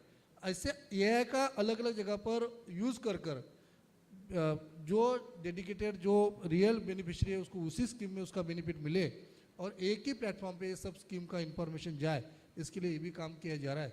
तो ऐसे अलग अलग पोर्टल के लिए काम करते मेरी सबसे विनती रहेगी कि आप अच्छा ही आपका जो सुन रहा हो, क्योंकि लाइव चल रहा है इसलिए इंग्लिश ना बोलते हिंदी में, क्योंकि DGPR महाराष्ट्र में चलता है और CMRF है, और हम इंग्लिश बोलेंगे तो इसकी जानकारी हमारी जो भोक्ता है वो महाराष्ट्र के हैं, ज़्यादा तो मराठी में बात ही होनी चाहिए थी, पर इसके लिए मैं थोड़ा हिंदी, यहाँ के ऑडियंस भी थोड़ा सा हिंदी समझ ले। तो मेरी सबसे अपील होगी, जिस प्रकार की NGO व्यक्ति हो साथ आए, इसका विश्वास आ रहा था। माननीय मुख्यमंत्री ने ये सभी ऑनलाइन पोर्टल पर रखा है, वो MOU बनाए, और उसके साथ हमारी डे टू डे एक्टिविटी जो होगी, आप जैसे अच्छे काम करने वालों को भी CM साहब ने बोला कि उनके अकाउंट से हम ट्वीट भी करें और समाज के सामने लेकर भी आए, और एक ही प्लेटफॉर्म पे आकर जो हेल्थ विषय में काम करने वाले सभी प्रकार की संस्था व्यक्ति एक जगह पे आए, जो ट्रांसपेरेंसी के माध्यम से आपको भी कहीं आना नहीं जाना नहीं, आप ही वहाँ पे जगह पे देख सकते, आपकी एक्टिविटी हम मॉनिटरिंग कर सकते, जहाँ आपको दिक्कत है वहाँ पे हमारी गवर्नमेंट मशीनरी आपको सपोर्ट करेगी। इसी को साथ लेकर ये सभी प्रकार के हम अलग अलग पोर्टल्स, अलग अलग अभियान यहाँ पे चला रहे। तो मेरी सभी से विनती रहेगी इसमें एक बार आप इसको देखने के लिए आए। धन्यवाद। Excellent, thank you. हाँ जी, आजचा टॉपिक हा स्वास्थ्यावर आहे, health. So when we are talking about health, मानसिक, शारीरिक आणि सामाजिक स्वास्थ्य पण खूप गरजेचं आहे. Societal taboo is one of the most important aspect for any kind of advancement, even if it's technological. Being a founder of an AI company called as AI Ally, we started there. We started with a population which is usually not the one you look at for advancement and latest developments. Focusing on vulnerability community rehabilitations, focusing on tribals, disabled, people from various aspects of rural and farming, we decided that why not showcase strength in the most beautiful aspect with a support of technology. So our honorable CM said today that human nexus, humanity, is equally important with technological advancement. And that's what we are doing at AI Ally. AI is going to be an inevitable part of our entire journeys for any organization, whether you are a non-for-profit, whether you're a for-profit or a Section 8. When we say that, having the right resources, and especially the ones which come out from a population who don't get a platform or visibility, त्या मुलांना visibility देणं आणि त्या मुलांना पुढे नेणं increases the loyalty quotient for any organization. It is a very big pool, resource pool in tier 2, tier 3 cities where the right amount of awareness and education is lacking.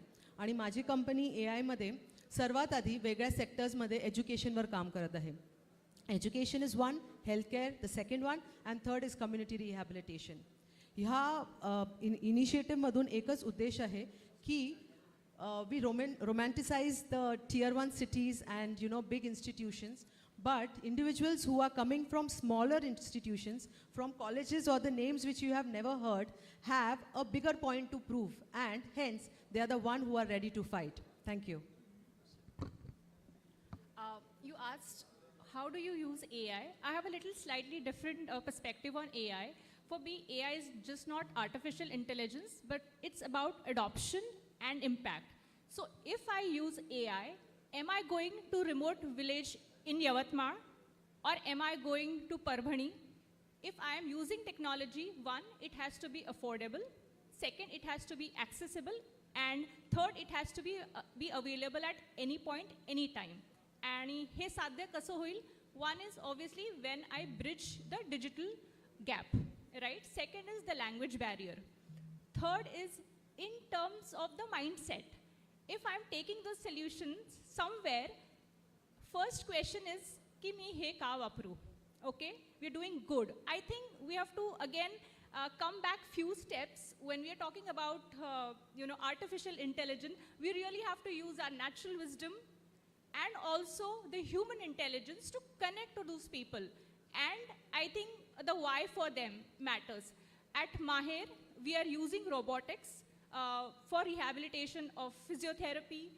We're also using AI in terms of the climate action programs that we are doing. But again, when it comes back to using such solutions, are we creating one, sustainable solutions? And second, are we creating a collective win? So that's the bottom line when we are using this solution. If I'm answering yes, it's a collective win for whom? For government, for NGO, and the CSR partners. And the onus also lies with the beneficiaries. So the beneficiary just cannot be the receivers of the funding that they receive, but they have to be co-creators. Because unless and until I use somebody from the tribal region to be part of my solution building, I might build a fabulous solution back in my technology, but if it's not adopted and there is no impact, I think no AI can solve this. So I firmly believe that technology embedded with people together gives you a collective win. Yeah. Excellent. Hi. So, being the last on the panel, it gives the pleasure of hearing a lot of insights from each panelist and helping me to frame my answer for this. So being a technology company, what we feel is first and foremost question is what AI and why AI?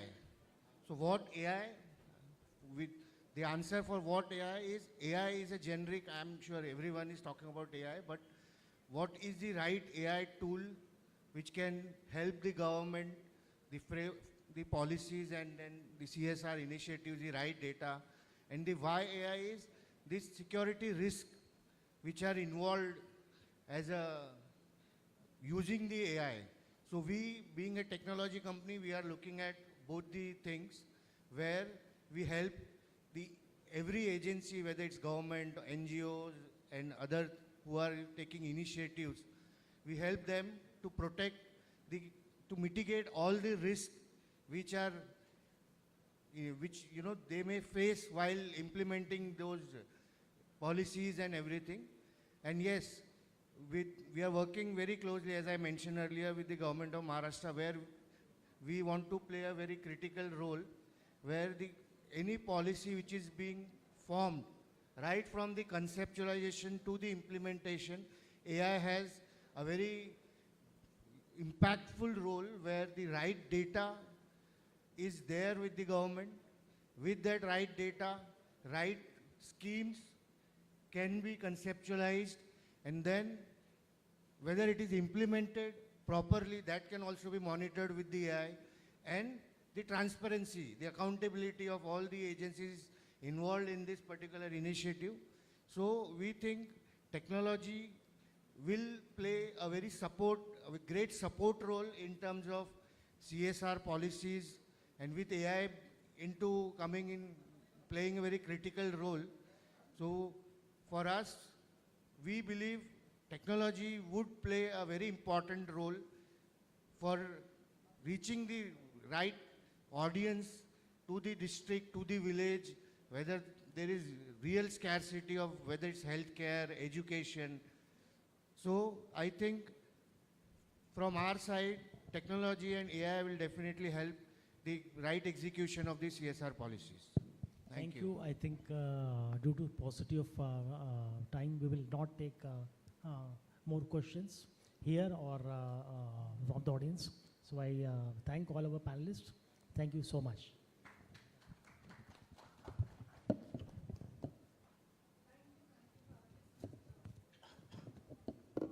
Thank you, fabulous panel. Can we have a huge round of applause? Due to time constraint, we definitely could not take much more questions, but the discussion was super amazing. Thank you, very insightful. Also for felicitation, I'll request Dr. Ravi Gupta to please go ahead with the felicitation. I'll also like to call Shri Sanjay Katkar sir on the stage for felicitation. Zara zordar taaliya ho jaye everybody, because I think as we head to the last panel discussion, we are definitely coming towards more scalable conclusion on this topic.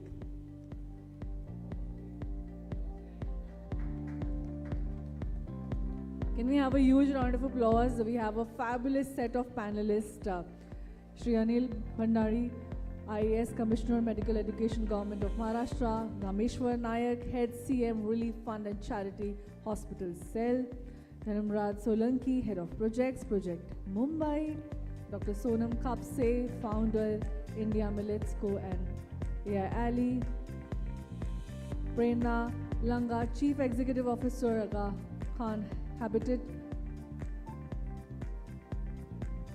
Alapin Deshmukh, Vice President, Mahir Badhu Deshai Sanstha. Dr. Ashish Jain, Head and Health Nutrition, JSW Foundation. And the moderator of this phenomenal panel, Dr. Ravi Gupta. Also, as a token of gratitude, we have Vandana Singh, Director, PSU and Government, joining us for an memento. I'll request you to please join us quickly. I'll request Vandana Singh from Iron Mountain to please join us for giving a memento of gratitude and token of appreciation to each panelist.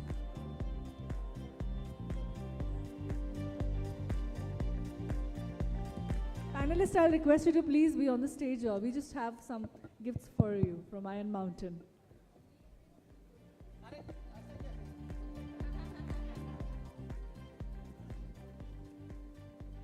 Vandana, I'll request you to please join in.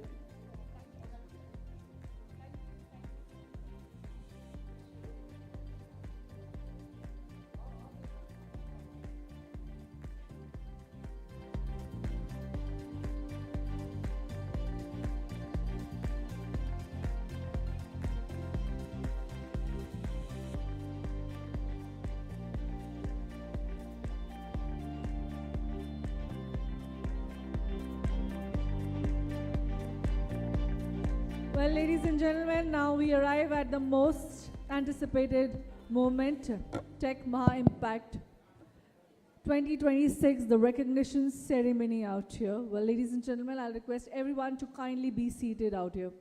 As we move ahead, we now arrive at the very core, because impact deserves to be celebrated, right? Behind every digital initiative that reaches the citizen, behind every CSR project that changes a life of community or individual, behind every technology deployment that makes governance more transparent, there are individuals and organizations that make it happen, ladies and gentlemen. Today we acknowledge and honor them. The recognition ceremony shall be conducted by Managing Director of Maharashtra Information Technology Corporation Limited, Shri Sanjay Katkar. Can we have a huge round of applause, sir? So, before we depart, and we are on the verge of closure of this event, I am genuinely thankful to the audience. Firstly, I must be thankful to Honorable Chief Minister, Sri Devendraji Fadnavis, who not only inaugurated this whole event, but he has shown us the way ahead, the path to travel,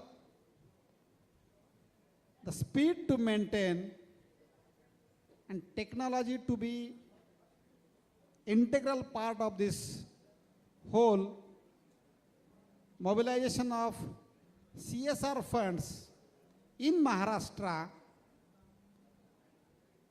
As he has rightly assured, the presence of government and governance is important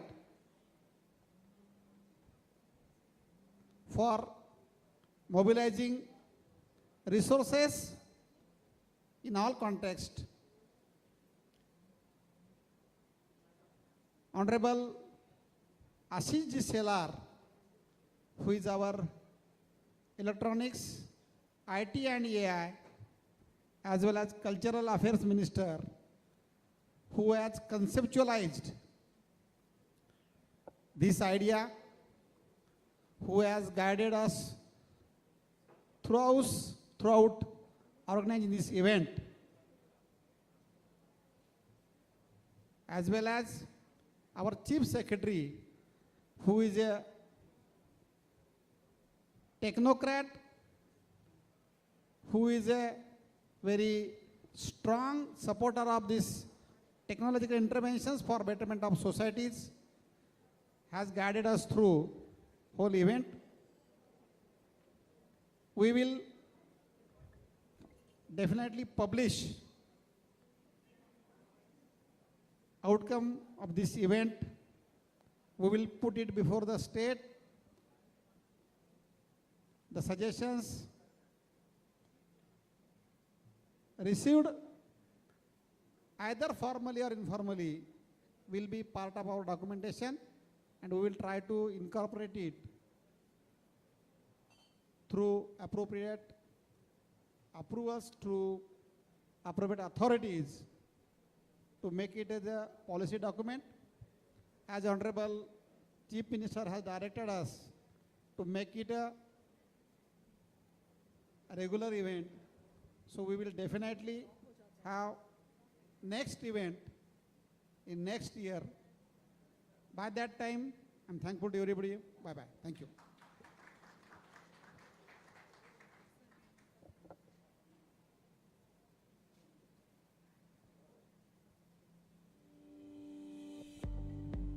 Well, ladies and gentlemen, for such a dynamic addressal, can we have a huge round of applause for Shri Sanjay Katkar, IAS Managing Director, Maha IT. Well, as we all know that the leader has to be such of a visionary, dynamic, bringing a change, growth, and vision. Well, let's move on to the next technical presentation. I may now invite the speakers, Srinivasan Natarajan, Chief General Manager, IDBI Bank, along with Vikas Avasthi, Chief General Manager, IDBI Bank. Can we have both the gentlemen on the stage, please?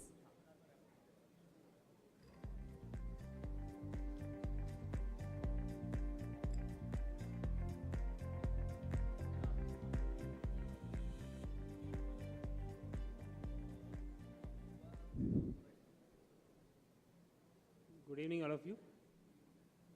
I represent IDBI Bank. I am Srinivasan, Chief General Manager, taking care of transaction banking. With me, my colleague, Mr. Vikas Avasthi.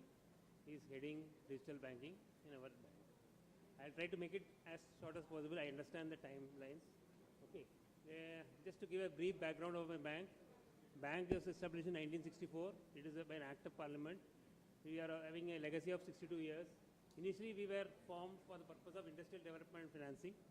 And we've gone through a lot of evolutions. We became a commercial bank in 2004, and it was taken over by LIC in 2019, and we are a full-fledged commercial bank as on date, and we have been growing from strength to strength.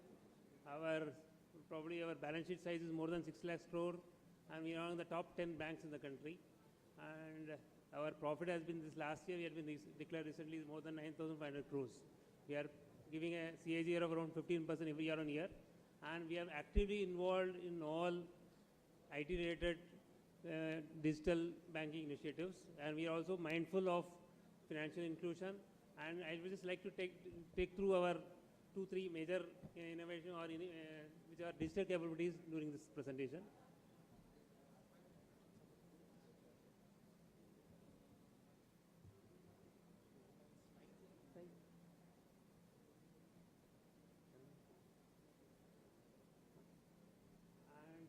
This I have already taken. And we have a strong presence in Maharashtra. Around 30% of branches of us is in Maharashtra only. Around 692 branches are in Maharashtra, and we have, for another matter, Maharashtra is a strategic importance to us. We are very mindful of Maharashtra. We are very bullish on this state. It's one of the highly developed states of our country, and we are mindful of our CSR activities. We have been contributing our might wherever possible, and around 70 crores we have contributed to the state of Maharashtra for CSR activities, mainly in the area of rural development, healthcare, education, and gender equality. And coming back to our digital capabilities, we are partnering with the government of Maharashtra for various government departments, municipal corporations for their collections, fee collections, tax collections. For example, we have been partnering with 2 major municipal corporations for tax collections also. And Quick AP is one among them. This can be used as a use case for any type of tax collection, be it tax collection or fees or college. It can be used for a government school also, college also. This is one of the very famous products. There are 1,200 use cases in our country which have been used by us. And this is more towards collections. And all the payment modules are available. And we have been pioneering this sector. It is one of the few banks which are offering with multiple payment gateway providers. They are having as many as 4 payment gateway providers who can give this facility to us. And we have partners with multiple organizations, whether it is government organizations, private entities, schools, colleges, hospitals, all are using this facility very extensively. And this gives immense MIS use cases, decision-making support, and helps them giving a click of the button, they get all the information in the desktop.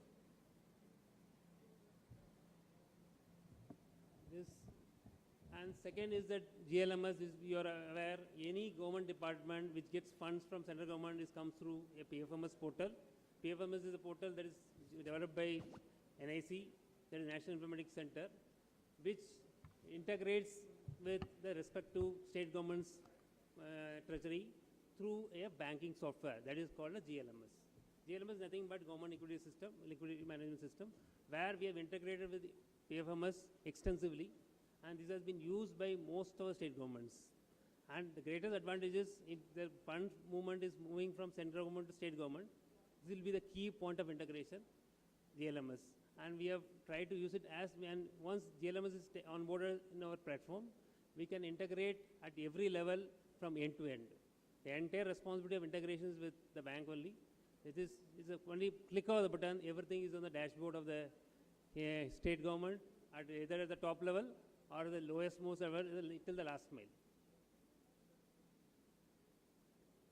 And as I said, PFMS, in case of state government schemes also, GLMS can be used extensively without the requirement of PFMS, and we are supporting them using our technology. Wherever we require, we can give use cases also. We can integrate with every department of the state government. It is automated. It gives all facilities. It has a lot of controls. It can have a parent account, single nodal account, where we can have multiple layers of accounting system. Like suppose state government is having a healthcare scheme, where it can flow from state government to district to taluk to probably the hospital also. The entire chain can be captured in this GLMS.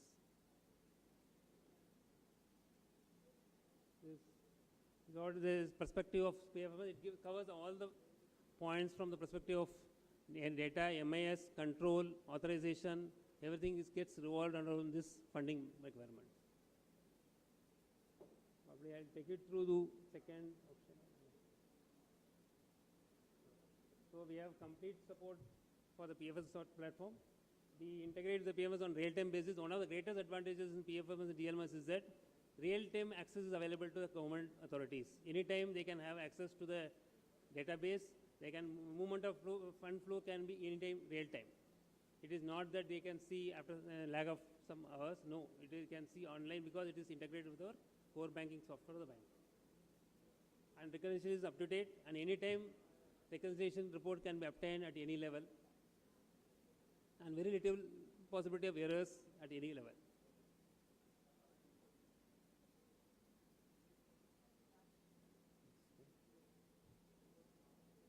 last क्या नहीं आ रहा है?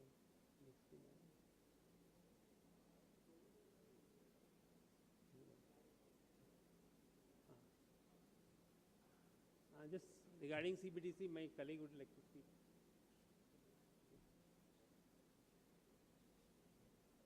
So, there has been a lot of talk about CSR and financial inclusion. And the CSR portal was also launched today.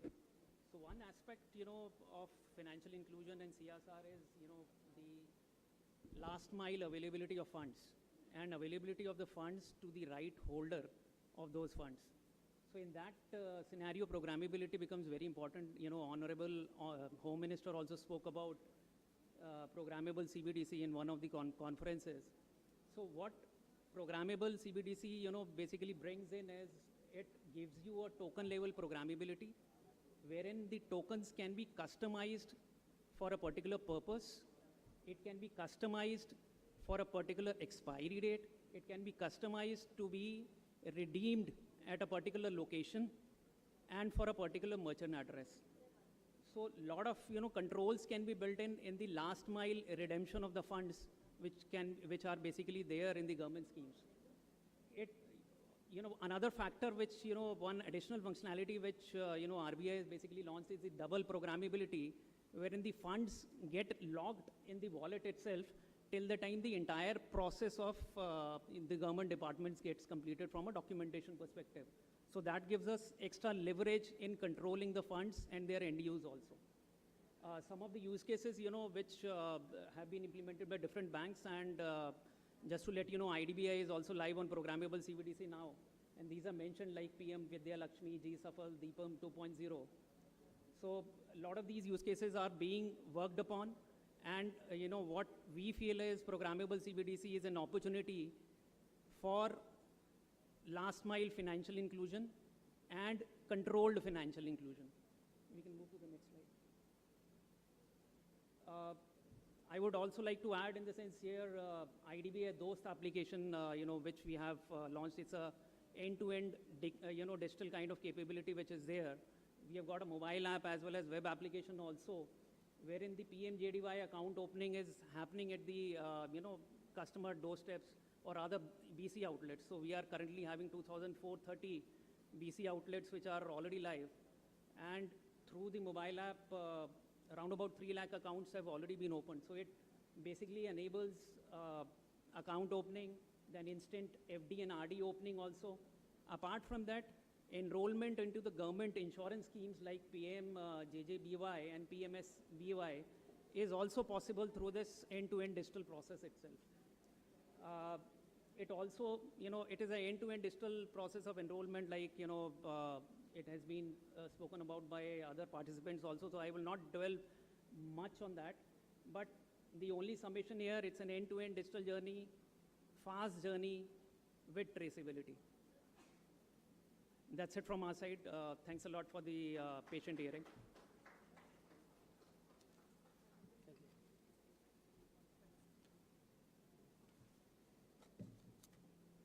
Well, thank you so much for an absolutely insightful presentation. Can we have a huge round of applause, ladies and gentlemen?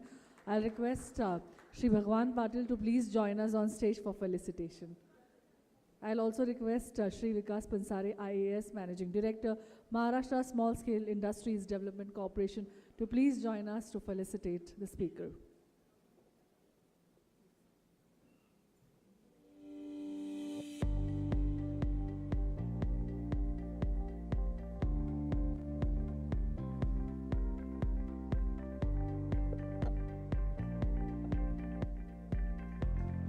Can we have a huge round of applause, everyone?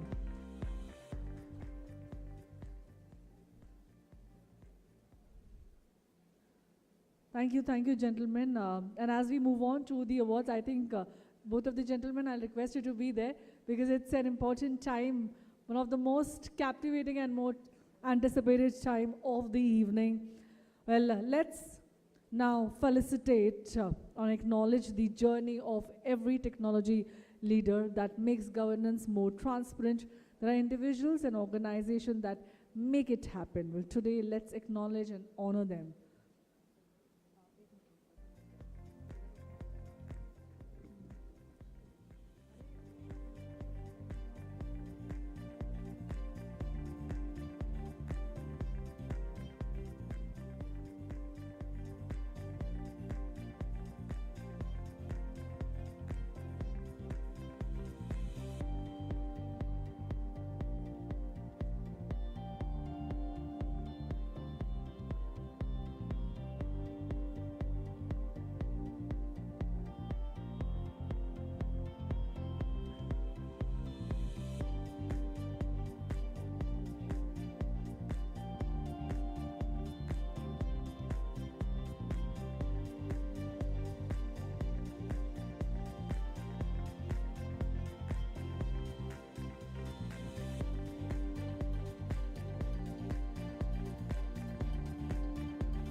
Well, ladies and gentlemen, brace yourself.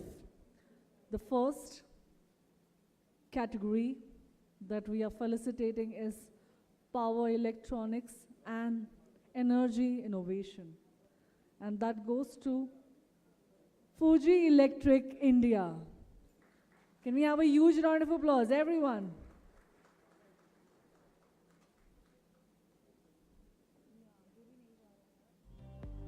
I may now request Mr. Vijay to please join us on stage to accept the award.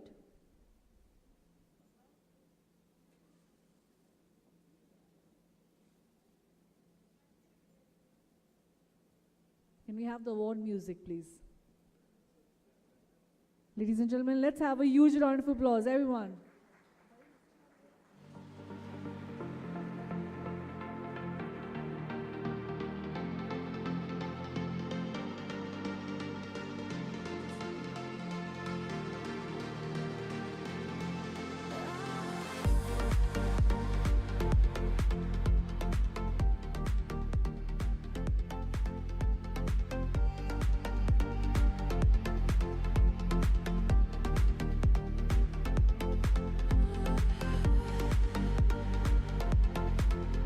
Well, let's move on to the next category, AI and emerging tech for social impact, innovation in government tech solutions. And ladies and gentlemen, that goes to Brahaspati Technologies. I may now invite Mr. Raja Shekhar to please join us on stage. Can we have a huge round of applause and welcome him and congratulate him? Huge congratulations, everyone.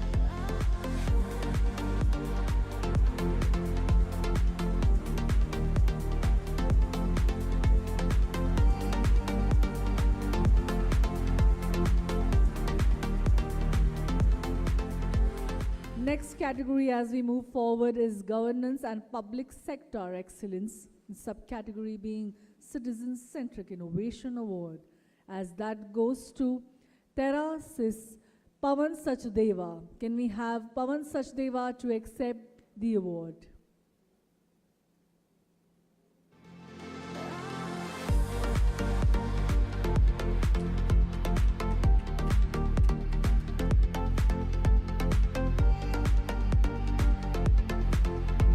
I'll request everyone to let's have a huge round of applause, a huge congratulations to Mr. Pavan Sachdeva. Congratulations and wishing all the luck to everyone. Also, I'll request everybody over this arena to please be seated. I'll request everyone to kindly be seated.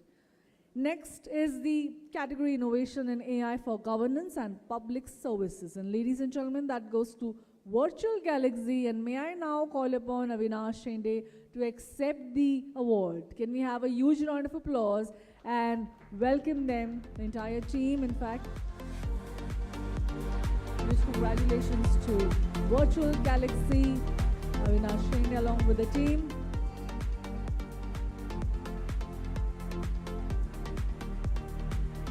Can we have a little huge round of applause? Come on, let's maintain the zeal and the enthusiasm that we started the day.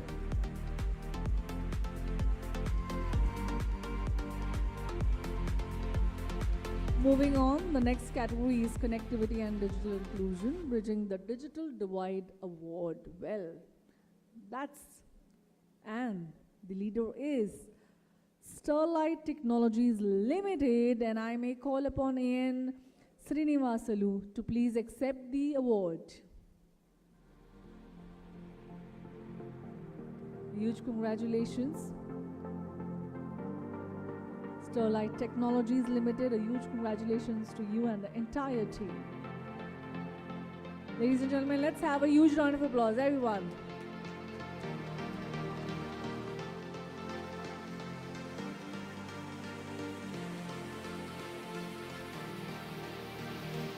Up next is Sashakti Women Entrepreneurship Excellence Award, and that goes to MasterCard, Sakshi Parihar and Tarun. Can we have both of you on the stage, please?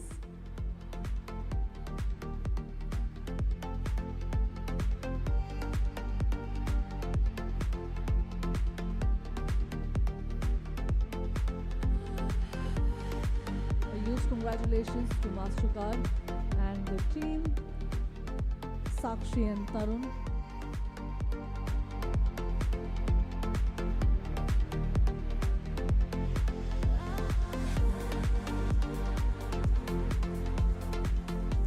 Up next is the category Aadhaar Authentication Excellence Award, and that goes to MasterCard once again. And I will request and call upon Ashish Varun and Navjot Pillai to please join us on stage.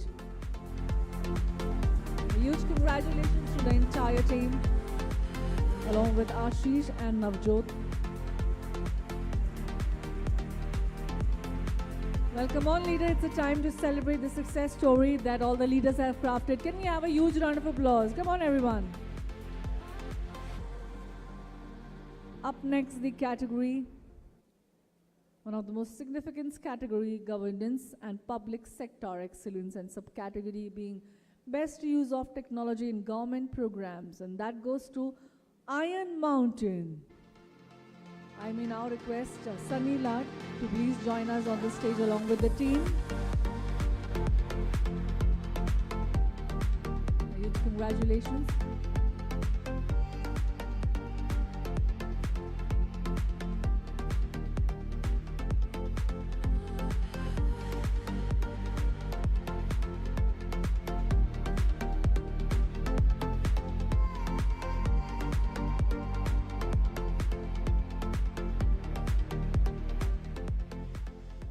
Next category is connectivity and digital inclusion, and that goes to Cisco for the subcategory being Bharat Connectivity Innovation Award, and I may request Mr. Nitin Bhatia and Team Cisco to join us on stage.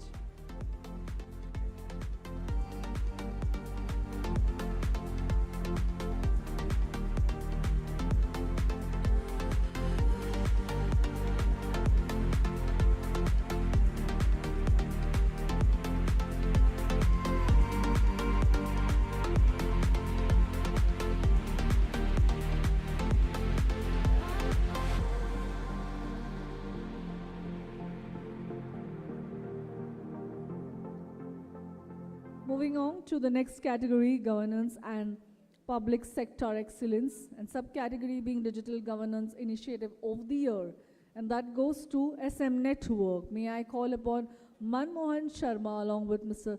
Sunil Mishra to join us on stage to receive the award.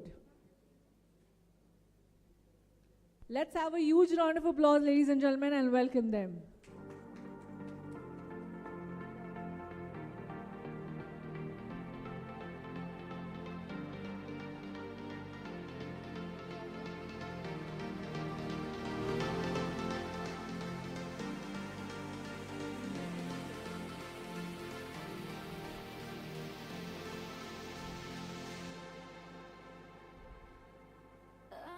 Up next is governance and public sector governance for ITMS and MCS project, and that goes to GVPL, and I may now request Mr. Jigar Shah to join us along with the team to receive the award. Congratulations. The subcategory being for ITMS and MCS project, governance and public sector governance goes to GVPL. A huge congratulations.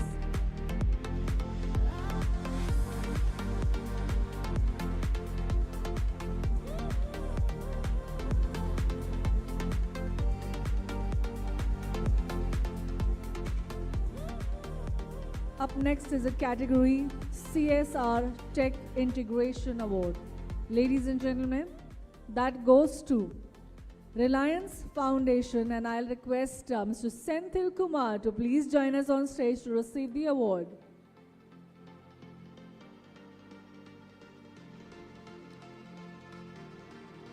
Ladies and gentlemen, CSR Tech Integration Award, and that goes to Reliance Foundation.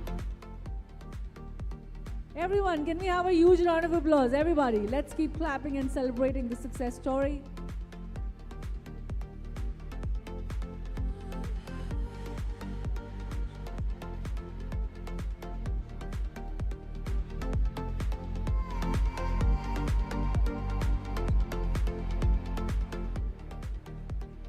I may now get going with the next category, that is AI and Cloud Innovation Partner of the Year.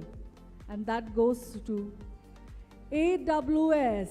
Can we have a huge round of applause? And also I'll request Anuj Sharma to please join us on stage to collect and receive the award on behalf of AWS. Anuj Sharma from eLet's Technomedia will be receiving the award on behalf of AWS. Huge congratulations to entire AWS team for the phenomenal efforts.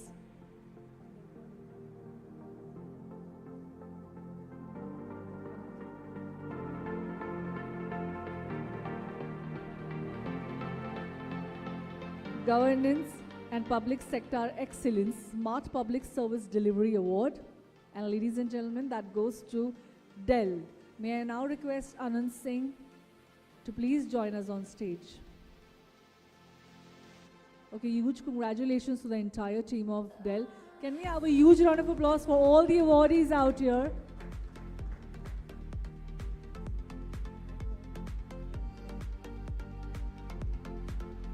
A huge congratulations.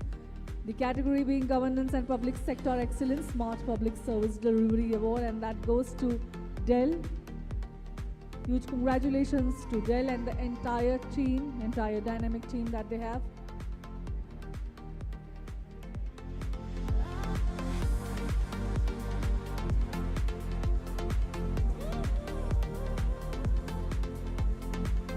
Well, I'll request, thank you dignitaries and thank you delegates, and every time we are always great to have, honored to have the leaders out here. But before we move ahead, we will like to have a vote of thanks. I'll request Dr. Ravi Gupta, founder, CEO, eLet's Technomedia, to please join us for the vote of thanks.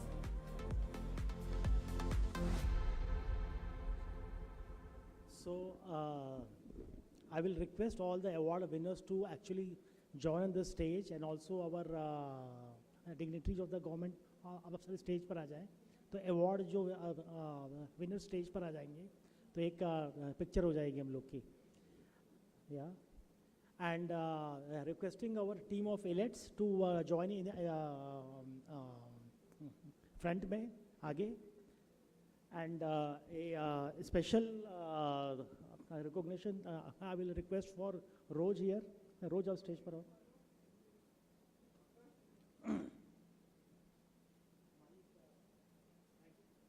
Can we have all the awardees with the awards, please? Can we have all the awardees with the awards and the team on the stage before we head for the concluding this evening?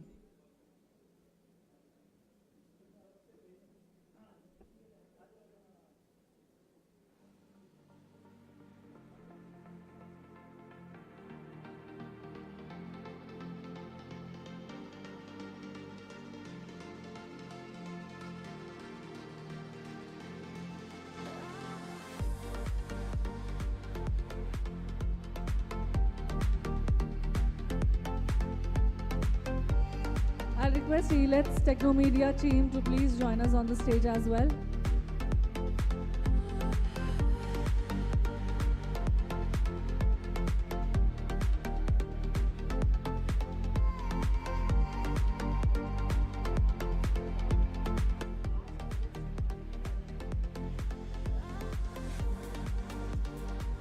I'll request entire eLet's Technomedia team to please join us ahead at the stage, on the front section of the arena of the stage, please.